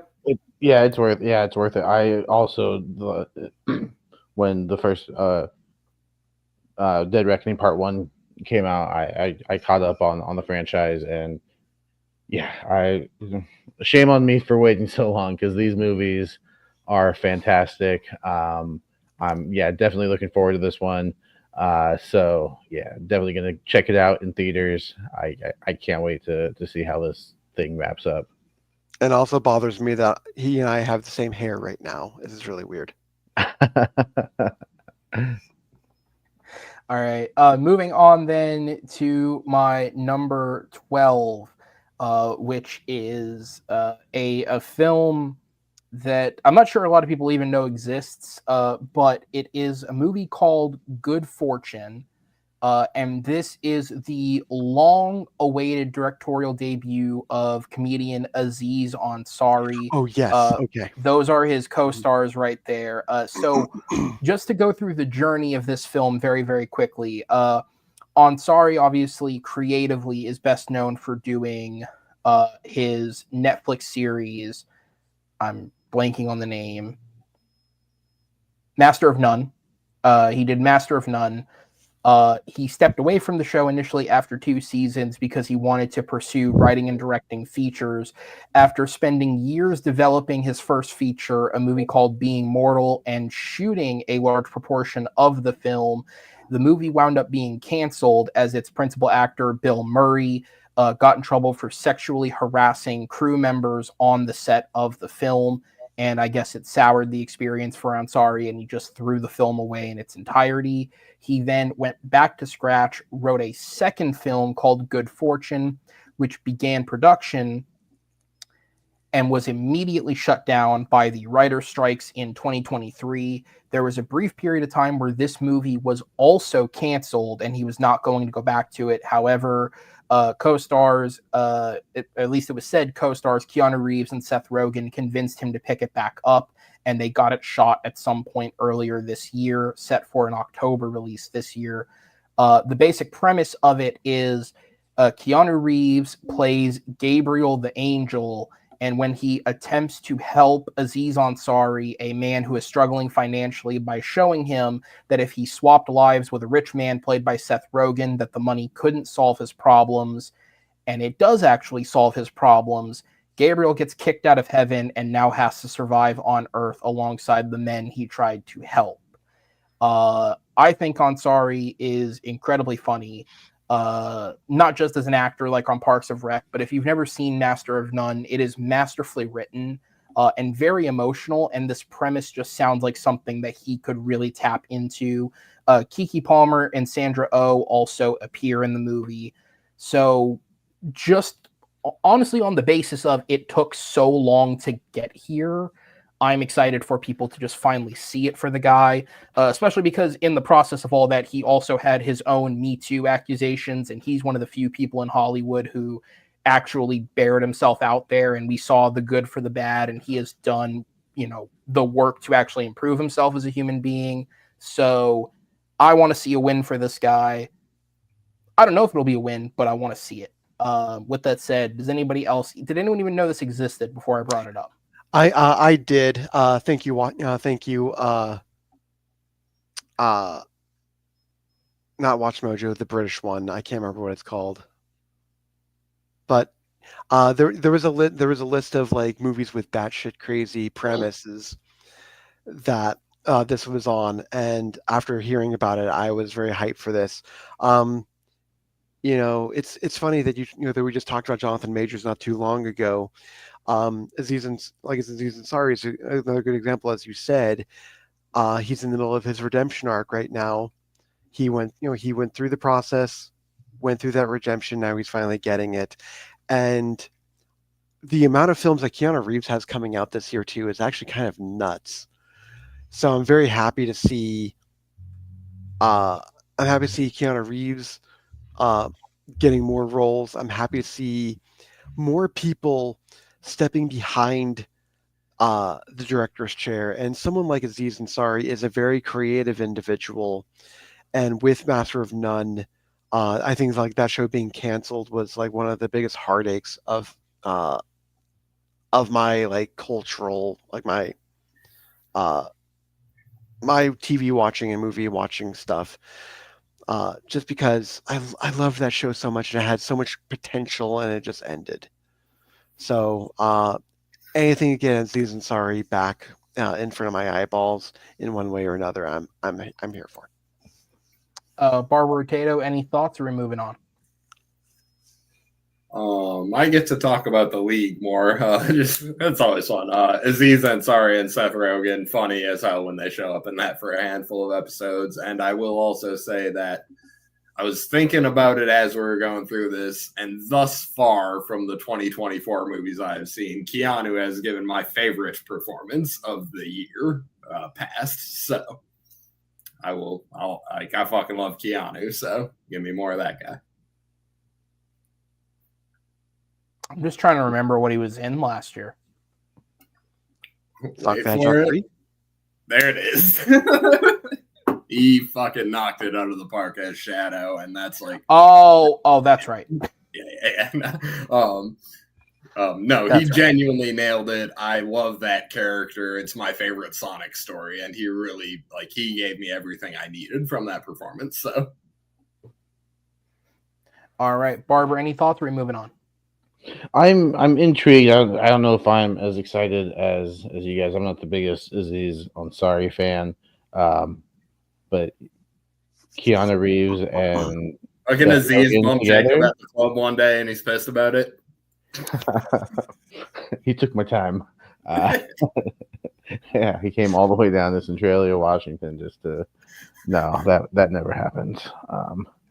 No, I'm intrigued. Yeah, because Keanu Reeves and Seth Rogen in the movie together is definitely something that I'm like, I'll check it out. I'll definitely check it out. But Two of Canada's best exports.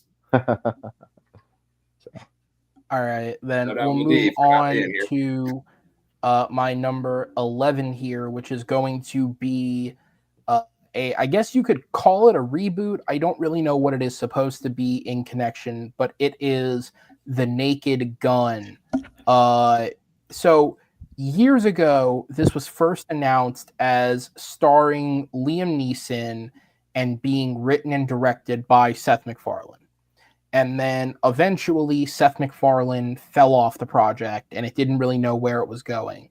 And then very suddenly last year, almost out of the blue, it not only still existed, but was still moving forward with Liam Neeson based on the same story that Seth Rogen had developed, except now the writing and directing team, led by Akiva Schaffer of The Lonely Island, behind Chippendale Rescue Rangers, were taking over and producing the film.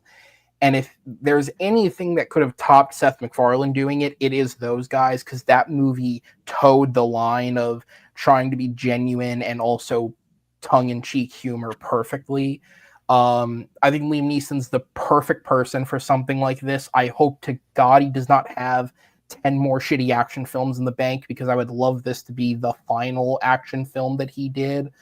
That's probably not the truth. There's 10 more waiting, and there's 10 more after that. But that said, I'm interested in this, and I'm so excited to see what they come up with. Anybody else have hype for this? As someone who makes people watch David Zucker films on a regular basis, when I found out that this was happening, my immediate thought is, this is what I feel like is going to reboot Liam Neeson's career. I've gone back and rewatched a lot of like older Liam Neeson films from Darkman to and I just watched Love Actually again today. And the one thing that I think people forget about Liam Neeson is that Liam Neeson is funny. And Liam Neeson is funny in a very deadpan way, which actually mirrors what Leslie Nielsen had. Leslie Nielsen, when he was doing Naked Gun, when he was working with David Zucker, has that just like extremely deadpan thing where he can say just fucked up shit with a straight face, and it is hilarious. Later on, like when Liam Neeson was doing more and more slapsticky stuff, that didn't work. But if they stick to the old, like the original Naked Gun stuff, where the original even like where he was doing with Airplane, just like delivering just hilarious lines, deadpan. If Neeson can pull that off like the way I think he can pull it off, I think we're going to have an absolute Neeson renaissance. All right. Anyone else? I do have a question. So, of the three franchises, Jurassic Park, Naked Gun, and Mission Impossible, of which I've seen zero, what order would you three personally say I should watch the whole franchises in? Like, what's the most important franchise for me to get to, and what one should I put on the back burner? For I the would say sake of Jurassic time, Park we'll come bottom. back to that. Sorry. No, you're good. Sorry, we still have 10 movies to go, and I want to try and get this in as close to 2 hours as possible. So Go for it. We'll come back to that. Anyone have thoughts on the Naked Gun reboot? A movie featuring Paul Walter Hauser, Cody Rhodes, and Busta Rhymes, directed by 1/3 of The Lonely Island. I'm in. Put Ugly Sonic in the movie. Honestly, why not at this point? Yeah, keep it going. All right, with that said, we'll move on to my number 10. This is a very easy one because, frankly, not much is known about it, aside from the fact that it's apparently coming out 4th of July.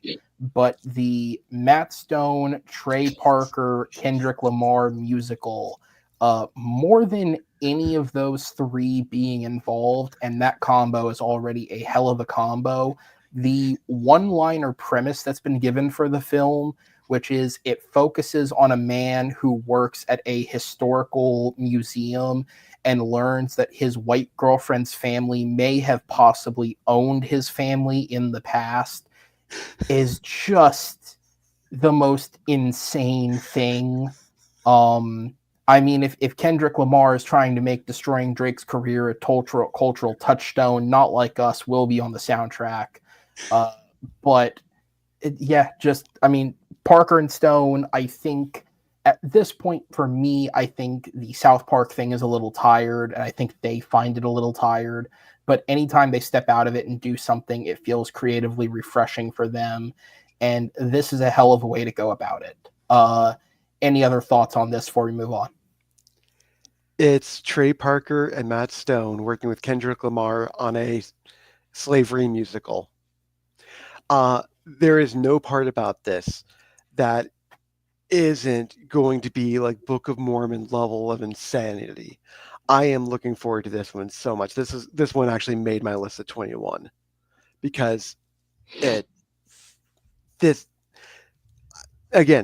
very little known about this, but Trey Parker, Matt Stone doing anything, especially letting them do a musical, a full-length musical, like which they have not really done since South Park Bigger, Longer, and Uncut. This is what I've been waiting for forever. It should be a better Tato, musical than the one I just watched today in Joker Fully I Do, which I didn't hate. BT Dub, it was fine. Yeah, exactly. No, I'm definitely hyped for this one. I had it on my list. I wasn't sure if it would get talked about, and I was definitely going to leave it for Will to set up if it didn't, because fucking who loves Trey and Matt more than Will, man? That's fair. All right, Barber? Yeah, I think I'm more excited because of Kendrick Lamar's involvement. I think the dude is just such a talented rapper. I'm looking forward to his halftime performance. I'm looking forward to what he does in the movie. If if he's gonna, help with the writing, because I think, obviously he's a talented writer. So yeah, I think definitely from what I interested. understand, they approached him Oh, to okay, help him with this. So yeah, nice, he's Yeah. very he's behind the scenes as well, from what I awesome. understand. That's awesome. Then yeah, my interest is even more peaked now. And I feel like, not to turn the show political, but I feel like given, I don't know, the last week, by the time we get to July, this movie could not be more timely. That is, if we don't somehow find a way to sign an executive order blocking the release of any diversity hire films. With that said, we'll move on to number 9. These next couple are much more publicly known films, so not a lot of setup here. But number 9 for me, even as someone who isn't a horror guy, 20 years later, looks excellent. It's got a great cast behind it. It's already got a pre-planned and mostly shot trilogy coming with it too. So clearly they think it's good. I am very, very much interested in this, and God, Aaron Taylor Johnson also needs a hit. So with that said, guys, any excitement here? I mean, are we just going to forget that Bullet Train existed? That movie was. He needs something bigger. He was good, but the movie was But- not. But all Different jokes point. all jokes aside, the 28 series, I have absolutely loved, and I'm I'm definitely excited for this for sure. I'm not as big on zombie flicks as most people are, so when I love a zombie flick, I love it. So 28 days later, 28 weeks later, both of them are just bangers. So I'm excited. See, I loved 28 Days Later. Wasn't the biggest fan of 28 Weeks Later, so I'm curious going into 28 years later. I think yeah, I'm definitely on board with it. Danny Boyle directing again, and the cast looks great. So I'm definitely on board. I like the concept of the trilogy here, but yeah, I guess I'm just a little bit more hesitant than you, just because I didn't love 28 Weeks as much as some other people did. I was also really late on it. I think I watched it like a year or two ago, so didn't. I'm a Jeremy Renner stan. What can I say? That's fair. And I'm out of the loop on this one. So. Hey, fair enough. All right, so then we'll move on to a film that, fun fact, has been on my most anticipated list for every year since its original release date. And if I'm being dead honest, the longer that I've waited, the less I've cared. So once in my top 3 for anticipation, at number 8, I have Mickey 17. I'm sure this movie will be good, but it's been on hold for so long now for seemingly no reason except for the fact that Warner Brothers thought they were investing in the next Parasite, and it seems like they've been given the next Okja, and once they realized they weren't getting Oscar love with this, they did not know what the fuck to do with it. Even just this calendar year, it moved from January to April to now March. They don't know what to do with this thing, and just at this point, I just need them to fucking put it in theaters so we can watch it and get it over with, because I just don't. I don't understand Warner Brothers, like most things they do nowadays, but I don't understand how you can invest the money in this and not understand what you're getting, especially considering Parasite was not the norm for Bong Joon-ho. The fact that he made a Best Picture winner is kind of miraculous, not the norm for him. But that said, all in all, I still think it looks good. I just need it to come out. Anybody else care? I mean, to be fair here, Aaron, I don't think Warner Brothers understands what Warner Brothers is doing anymore. And so that's the reason why, we keep on getting a new CEO every 5 minutes. I'm pretty sure since the beginning of this video, we now have a new CEO of Warner Brothers. I agree, though. Mickey 17 does need to come out. I am very hype about this, but ever since Robert Pattinson has like shaken off the Twilight stink, he has been proven to be an amazing actor. And so every single time he shows up in something, I'm usually pretty excited. So I'm pretty excited for this. Guys, any other thoughts?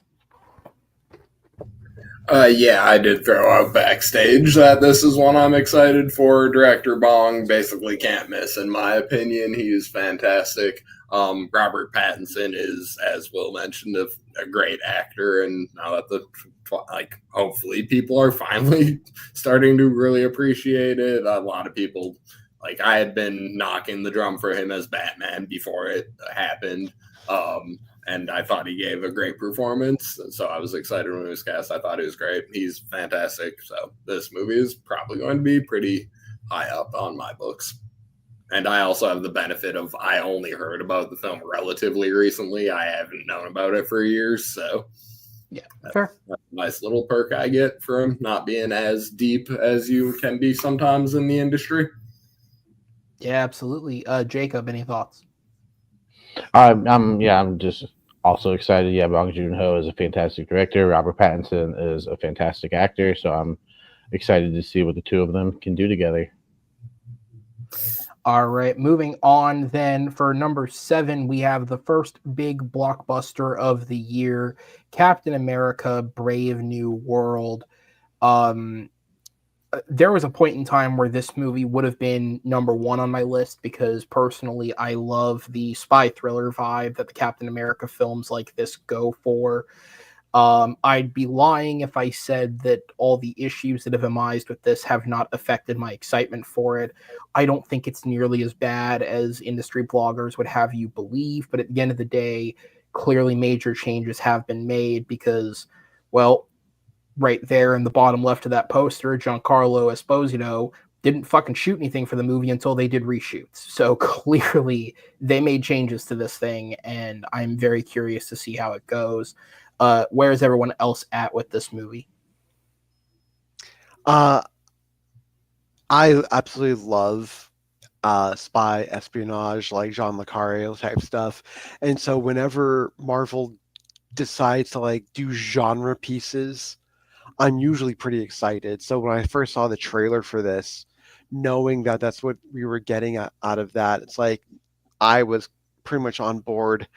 And then, of course, Giancarlo Esposito, like I cannot get enough of this actor, especially since, like I said, like every single time he showed up in something, like even like showing up in Maxine, I fucking loved that. Every single time he shows up in a TV show or a movie, I just fucking love him in it. So I'm very excited for this. Tato, Barber? I don't know anything about these movies. I'm kind of a fan. This one, not necessarily my most anticipated of the bunch. However, I love Sam's story in Falcon and the Winter Soldier, so I'm definitely excited to see that continue. Mackie is fantastic. Giancarlo Esposito also great at whenever he shows up, as mentioned previously. The weirdest thing about this one is Harrison Ford has seemed genuinely happy on press, which is scary as fuck to me. He seemed like he also went out at the Game Awards talking about the indie game, and he seemed like genuinely like he was having a good time, which I don't know. Like, I'm happy if he's happy, but it is also terrifying for him to be like genuinely enthused to be at these events. Seemingly, of course. I mean, man is a great actor, so he could be putting it on, but he's never done that before, so I don't know why Dude, he was something. He's almost 90 years old and he's finally like achieving happiness. Let the guy be happy, damn it. Yeah.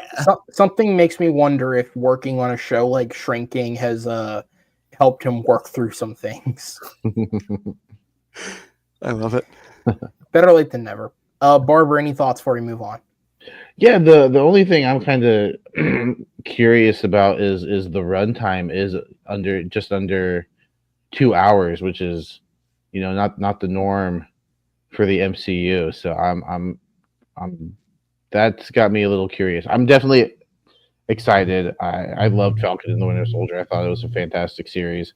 So I'm ready for the continuation of that. And so yeah, just curious what they're doing with what seems to be. I know it's still 2 hours. It's like a normal It's runtime for a 8 minutes movie, but shorter than the first Iron Man. Let it go. No, but I get where you're headed. Like movies like these tend to run a bit longer. I also think people are kind of in their own. I feel like not you, but the public consensus are kind of in their own heads about what a good Marvel movie is and what a bad Marvel movie is, and what a Marvel movie needs to succeed. And I think we just need to sit back and let each movie be its own movie. And you know what? If it sucks, that's a shame, but it is what it is. Yeah, It's not indicative of anything Eternals else. was 3 hours long. We don't need a 3 hour long movie again. Just let it be. Best thing about fucking Marvels was that it was a solid 90. Oh, fuck off. Marvels was great. Shut up. All right, before we lose the path too much, we'll move on to my number 6, which is the hit from Toronto last year, The Life of Chuck. If you guys want to hear me wax poetic about Mike Flanagan, friend of the channel, Noah McCausland, has a podcast where he goes through his work. Fans of Flanagan, I guested to talk about one of his films, Hush. And Flanagan is a director that when you watch his movies, there is an exquisite amount of craft and an exquisite amount of thought put into what he's doing. It's just a damn shame the guy loves operating in horror, which is my least favorite genre to watch. So to see him step outside of it, but also not go too far, considering he's still working within the realm of Stephen King, I think is incredibly curious. The word on this movie is that it is excellent. It won the People's Award at TIFF last year. It was picked up by Neon. And rather than taking it the Oscar route, they are going for a summer release date to try and play to the people-pleasing crowd. You know, you could go see your blockbuster or you could go see the counter-programming starring a guy who you know as a superhero. With that said, anybody else have any excitement for this? After I decided to look this up because Tom Hiddleston working with Mike Flanagan is kind of interesting to me. I'm now actually really hyped because features Chiwetel Ejiofor, Karen Gillan, Mark Hamill, and Jacob Tremblay and Nick Offerman. Yes. I know very little about this other than it's based off of a novella by Stephen King that's told in 3 parts. I'm very curious. I want to see this really bad now. Anyone else? I'm looking at a picture of Mike Flanagan, and I'm not 100% sure he isn't me.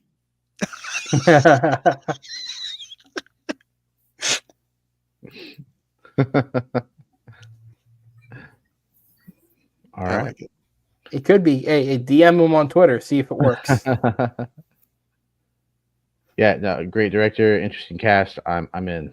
I haven't heard about this until just now, but I'm in. All right. Well, ironically, I talk about how excited I am that a guy that normally does horror isn't doing horror. My number 5 is someone who doesn't normally do horror, doing horror. My number 5 is Sinners. And this is definitely benefited by the fact that we just got a longer trailer, which, by the way, I would say, if similar to what I said earlier about The Amateur, if you are already sold on Sinners as a premise, do not seek out the newest trailer. I think it gives away way too much. Even if Ryan Coogler himself has defended the trailer and said that he oversaw what went in it and is fine with what was in it, I still think there are some surprises people may want to keep for the film.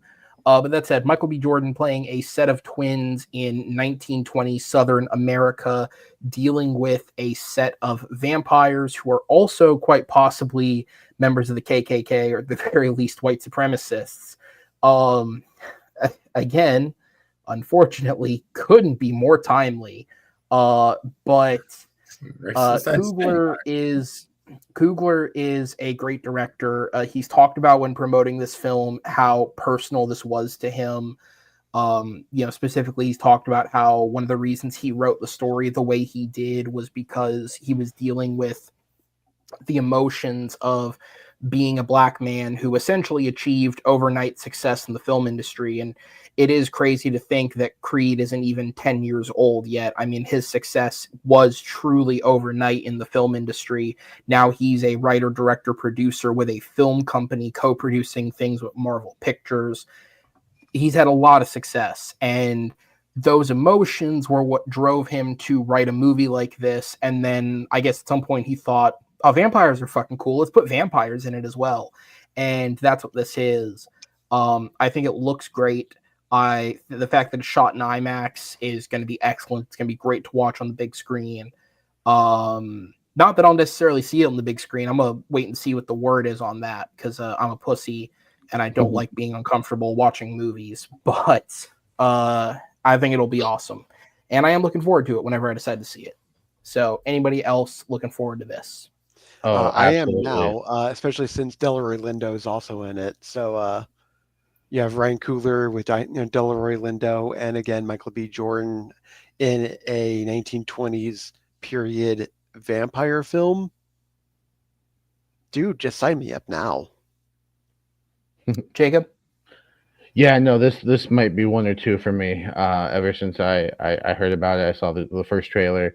I have been in on this movie. I'm not a horror guy. Like I don't love horror. I don't hate horror either. It's not my genre. But Ryan Coogler and Michael B. Jordan are 3 for 3 so far in their collaborations with Fruitvale Station, Creed, and Black Panther. And so I'm very excited to see what they do for their fourth outing. Yeah, I think it looks fantastic. A horror movie that's not something that he does. So I'm very, very excited for that, and I hope this is a hit. I really do. Technically, this is their 5th outing, because he also did. Michael B. Jordan was also in Wakanda Forever. Oh yeah. I have to be that guy. Yeah. Well, you were. Tato? Creed 2. Fucking. Yeah, no, fucking Michael B. Jordan and Ryan Coogler can have a sword fight in my mouth, and that would be an Oscar-winning picture.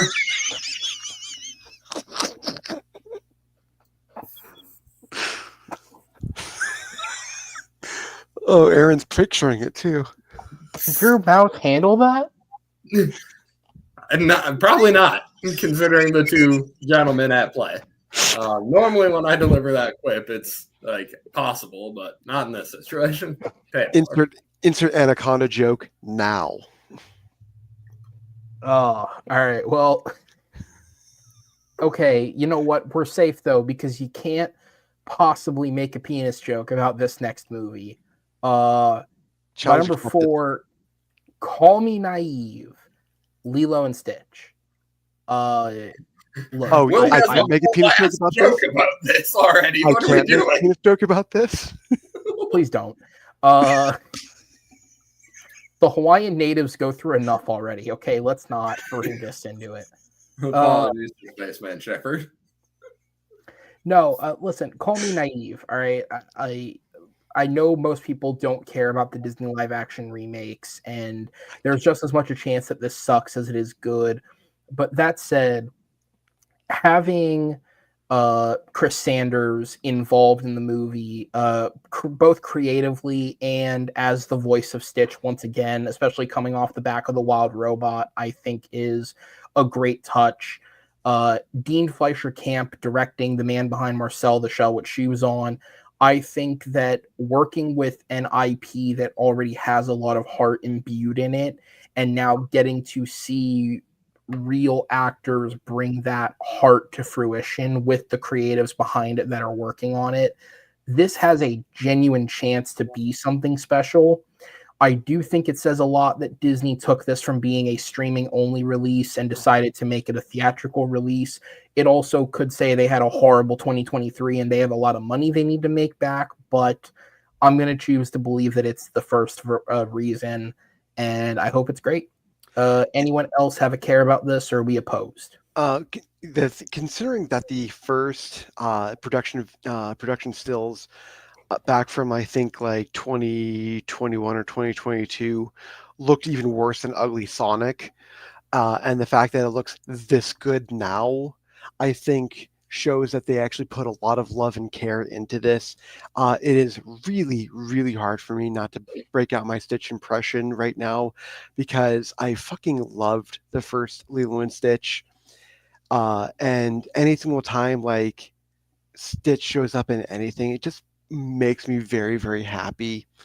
And so the fact that the director also has his live action uh, How to Train Your Dragon movie coming out this year too, that looks amazing, proves that this guy finally is going to become a name. I kind of feel. Whereas before it's like, oh, he's just the guy that did Lilo and Stitch. He's just the guy that did How to Train Your Dragon. But now I think people are actually going to know his name now, and that makes me very, very happy. Yeah.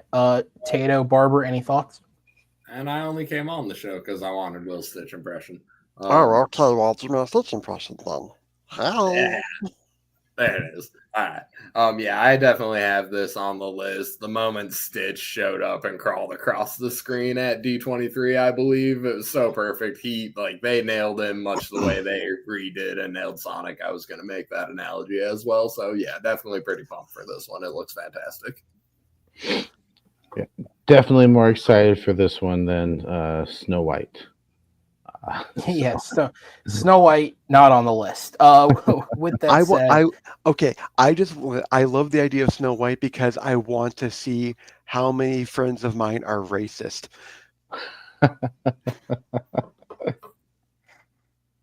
moving on. Number 3 is The Running Man. Look, Glenn Powell. I'm going to take Tato's analogy. Glenn Powell could just stick his dick in my mouth, and I think I'd be okay with it. This dude has charisma to spare. Over the course of the last year, between Anyone But You, Hitman, and Twisters, he's shown that not only can he do different types of movies, but he can also solidly lead each of them. Certainly trying to be Arnie in the modern day is a lot to live up to, but I think he'll give it his best go. And then aside from the Glenn Powell of it all, the fact that it is Edgar Wright coming back, the fact that he's reteaming with his Scott Pilgrim co-writer Michael Bacall, and the cast on this thing, I mean, Katie O'Brien, Josh Brolin, Lee Pace, Michael Cera, Amelia Jones, who was the young star of Coda a few years ago, Bill Macy, Sean Hayes. The most recent addition was Coleman Domingo, who will be playing the host of the show. This thing is stacked. They have confidence in this. The movie was originally set to come out over the course of Thanksgiving weekend, and Paramount actually moved it up to early November this year because they think this can make money and they wanted to get the hell out of the way of Wicked in order to do so. So I'm going to go where they're going and have some faith in this. I think it can work. What are everyone else's thoughts? I mean, I'm glad that you took that down because the reason why he was smirking that is because he had his dick in my mouth. But Coleman Domingo is another one of those guys that lately he is just having an incredible career, like showing up in The Color Purple. He's Norman Osborn in the new Spider-Man series on Disney Plus. I love this guy showing up in things. He just has like that smooth, buttery voice. I love it so much. But on top of it, you're right, Glenn Powell, especially Glenn Powell has one of the weirdest filmographies I've ever seen. He's worked with Richard Linklater a lot, and in very bizarre roles too. And so, the more I see of him, the more I'm impressed with him. He's not just a great face. He has just talent for days, and you can just put him in things, and he just shines. And so I'm very this is one of those things I just found out about like fairly recently. But this is the kind of film that I think will make people not afraid of reboots and remakes. And I think this will be a fresh take on it. I'm very excited to see what happens here. Anyone else? Yeah, I passed over this one. I didn't realize who was involved in it though, so that definitely makes me a little more excited on the directing and the Glenn Powell front. He's obviously been having a great time, so yeah, I'm pumped for that. All right, Barber. Yeah, I haven't seen the '87 Running Man. It is a movie that's on my watch list, but yeah, Glenn Powell's been doing really good things lately. Edgar Wright is a fantastic director, so I'm very interested in seeing the two of them team up. And then yeah, the rest of the cast is also fantastic. So I'm definitely on board. All right, going on to number 2. Shockingly, I think for most people, maybe the Marvel project with the most hype behind it this year, we have Thunderbolt. And again, this is purely based on marketing because when this film was announced a few years ago, it was berated, it was insulted. People looked at it as if just genuinely questioning why they would even waste space on a production like this. For anyone who's ever tuned into John Roca's YouTube channel, he bandied about for years that the film wouldn't even get fucking made. He was wrong. It exists, and honestly, it looks like it might be the best thing they put out this year.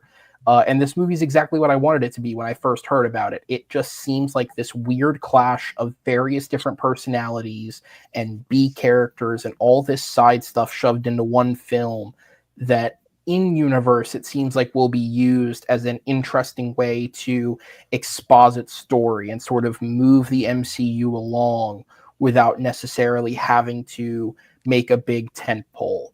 I also think the director behind it, Jake Schreier, who of course hit big a few years ago doing Beef for Netflix. He just did an episode of Skeleton Crew for Disney.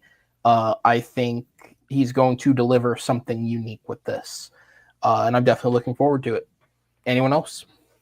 I just want to see if this is like what they use as the jumping point to kind of like bridge into the West Coast Avengers that they teased with the Marvels and stuff like that.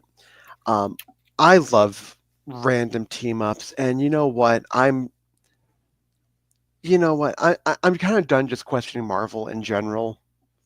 I have been done questioning Marvel because every single time they put something out, it's actually really, really good.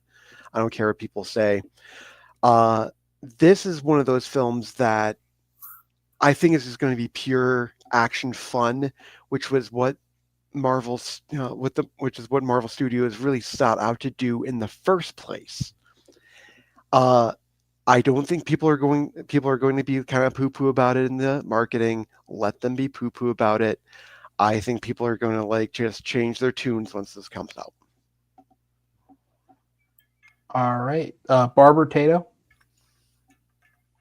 Yeah, this looks like it could be the most fun MCU movie I think since Guardians. I'm really looking forward to it. Deadpool and Wolverine was fun, but I think like just that unexpected hit, like these characters that not a lot of like the for people that don't follow comic books like myself, like these aren't characters that I'm super familiar with, other than what we've gotten in the movie so far. So I'm definitely looking forward to it. I don't know if I'm as high on it as you as far as anticipation goes, but definitely of the MCU projects coming out, this is the one that I'm looking forward to the most. Also, remember, people talk shit about Guardians of the Galaxy in 2014. Exactly. So like it's Yep, Tato, any thoughts?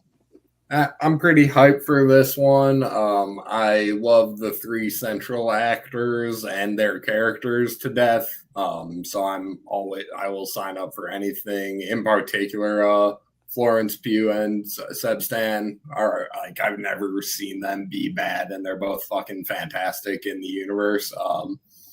And Alexi is a great character as well. So I'm definitely excited to see more of those guys. But these, I'm definitely curious to see what happens with number one, because the two that have been, spoiler alert, the two Marvel movies that have been shown are not my most anticipated of the year personally. It's not mine either. Yeah. That is fair. It's not that one. My number one is Superman. Look, to call the DCEU a failure is an understatement of epic proportions. Unfortunately, people aren't going to shut up about this movie until it comes out, and it's either good or it isn't. I think the marketing for the movie so far has looked excellent. If there is any director in Hollywood to trust with something like this, I think it is James Gunn. Even with all the characters that are being thrown in here, if there's anyone that can handle mass ensembles, it is this dude. So I am very interested to see it. There's a lot of unknown quantities going into this, but again, I have trust in Gunn and specifically his ability to cast people to see what happens with this one. With that said, where are you guys at?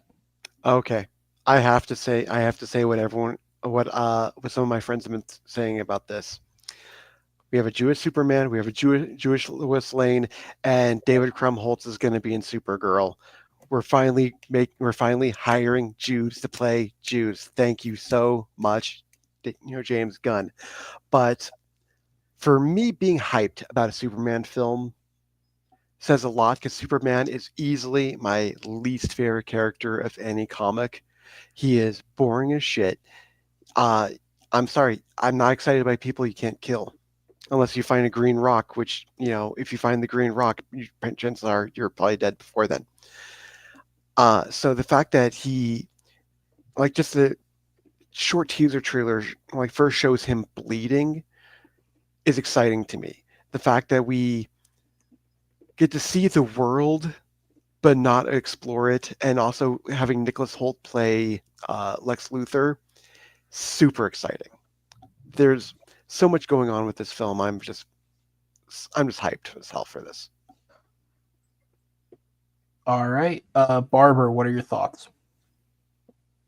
Yeah, I'm DC, like the DC movies, like you said, the DCEU kind of a mess. But some of the movies were fantastic. I think having James Gunn at the lead here, I don't think he's made a bad movie that I've seen. I think that I haven't seen all of his filmography. But yeah, I think he's taken the time. I think he cares about the project. So that first trailer sold me. And it's got a cute dog. I will say that dog does look cute as hell. All right. Well, that is my number one.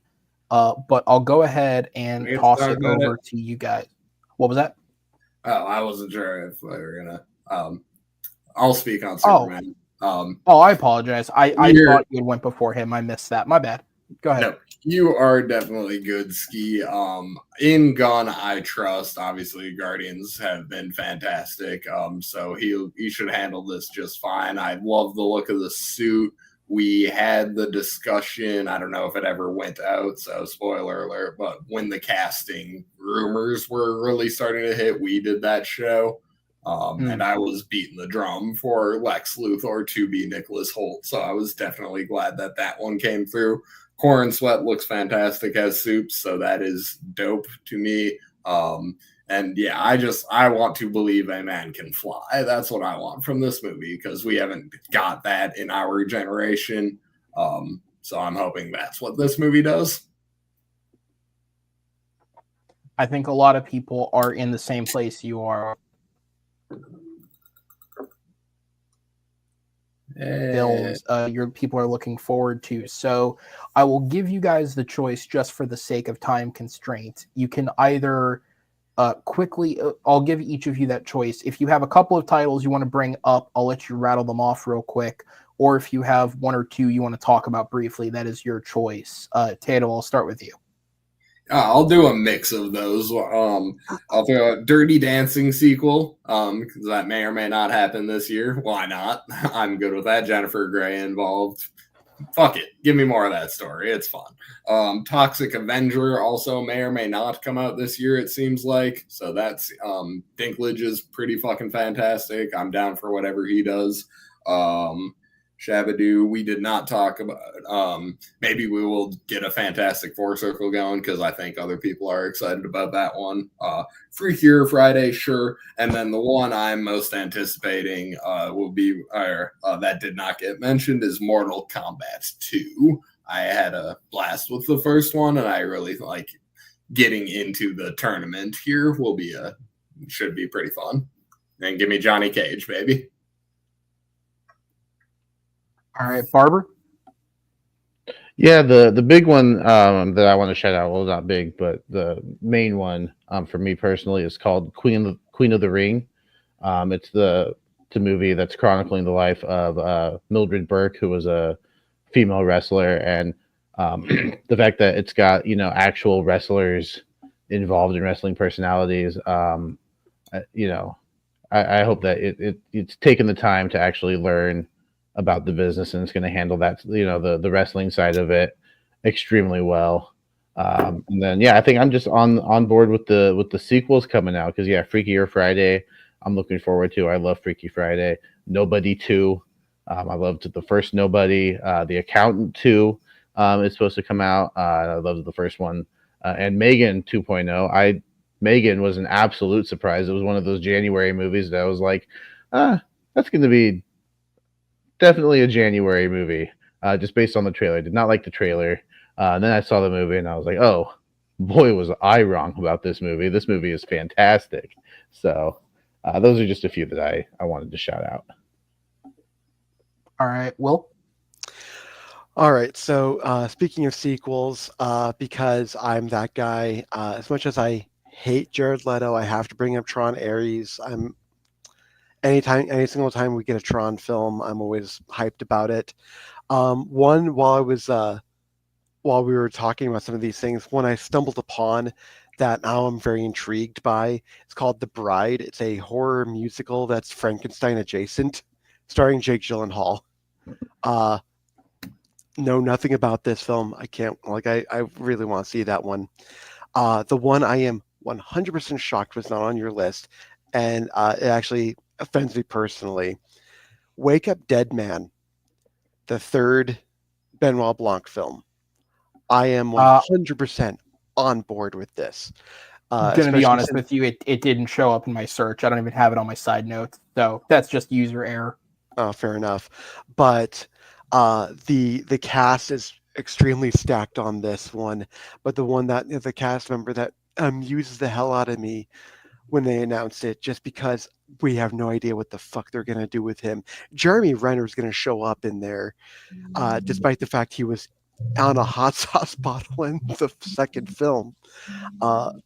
I want to see what they do with this. Every single time Rian Johnson does something, it just keeps getting crazier and crazier. And between Glass Onion and Poker Face on Peacock, he had an amazing 2022. I am just so stoked for anything Rian Johnson does, and Wake Up Dead Man is just going to be flawless, I imagine. Yeah, I don't see why it wouldn't be. That one was just kind of user error on my part. I don't even have it written down, and I have a lot of stuff written down. Just to run down some other ones that, just all the side titles that I had written down here. If we're talking about the fact that there are a million action films coming out this year, specifically if we're talking about the John Wick take of Vengeance. There's also Jack Quaid's Novocaine, Jason Statham's A Working Man, Nobody 2, and the actual John Wick film from the world of John Wick, Ballerina, which also takes the title of worst film title of the year. There is Paddington in Peru is coming out in a few weeks. Hopefully it's good. The Bad Guys 2 comes out later this year if we're talking about excited kids films. If we're talking about potential Oscar fare later this year, we have Michael from Antoine Fuqua. We have Bugonia, which will be the next film from Yorgos Lanthimos. And we have Marty Supreme, which is from Benny Safdie, starring Timothy Chalamet. And then, of course, a couple of sequels that I wrote down here. How to Train Your Dragon, the live-action remake. Fantastic Four, First Steps. I just don't think I care about Fantastic Four at the moment. Daddy Pedro. That's all I need. Yeah, and it's also from John. It's also from John Watts, who just killed it with the Spider-Man Homecoming trilogy. It's not. So, it was supposed to be. It's not. oh, who's directing it now? Matt Shackman, who did WandaVision. Fantastic. What? I see no problem. Oh, I didn't say there was a problem. It just didn't make my list. Like it, like I have hope that it'll be good. I just don't have much excitement for it until there's more. Fair. What else we have here? Joseph Kosinski's F1, the guy who did Top Gun Maverick, making an F1 film, has potential. And of course, I mean, how could we not bring up Avatar: Fire and Ash? Because we don't have to. Every time he makes a movie, he makes $2 billion. Although I will say the movie that wins the award for potentially most interesting film of the year is Hurry Up Tomorrow, a film whose story has already been adapted into an album, which was coincidentally released by The Weeknd at the start of this weekend. The movie is co-written by The Weeknd and stars The Weeknd, but it's also co-written and directed by Trey Edward Schultz, and the movie also stars Jenna Ortega and Barry Keoghan. This could be an absolute disaster because The Idol didn't turn out well, but I also trust Trey Edward Schultz far more than I would ever trust Sam Levinson. So this could go horribly or this could go very well. And I don't know which is which. So are there... I really like The Weeknd stuff though, especially like since Starboy on. Yeah. Like he just keeps getting like stranger and stranger, but I fucking love how visual and how deep his stuff goes to the point he puts Jim Carrey on an album. So I kind of want to see this just to see like how crazy it gets. Yeah, absolutely. Again, it's the most interesting project, but it could also go horribly wrong. And honestly, if I know that they're not going to do this probably, but if they do Michael in any kind of way that they did Better Man, where either Better Man or Rocket Man, where it's a jukebox musical chronicling the life of them, I would love that. They're not going to do that probably because, you know, it doesn't seem that cool. But Michael Jackson was such a pivotal part of my life that I would love to see them do it respectfully. I'm very frightened of that project though. I was hoping it was going to be a remake of the Travolta flick when I clicked on it. That's fair. Oh, that's quite the reference. That is. Trust me, Tate, I was thinking the exact same thing. Yeah, no, I saw, like, you sent me the link, so I was just scrolling films. I'm like, oh, Michael, that sounds fun. And I was like, oh, that sounds less fun. What do you mean, man? I'm sure it'll be a blast. I mean, I just want to see the reviewers like try and like choose their right words. Like, oh, the most touching movie of the year. Son of a bitch. Jesus. Oh, you know my mom. Okay, cool. Oh, all right. Well, on that note, I guess we'll wrap it up. Thank you to everyone here for joining me. I appreciate you guys' time. Thank you to those of you who tuned in and watched this. Trust me, my biggest stressor with this show is getting time down. We will do it as time goes on. We did it the first time around. I will do it again. But with that said, thank you guys for joining. Be sure to tune in for the next one, and I will see you then. Take care.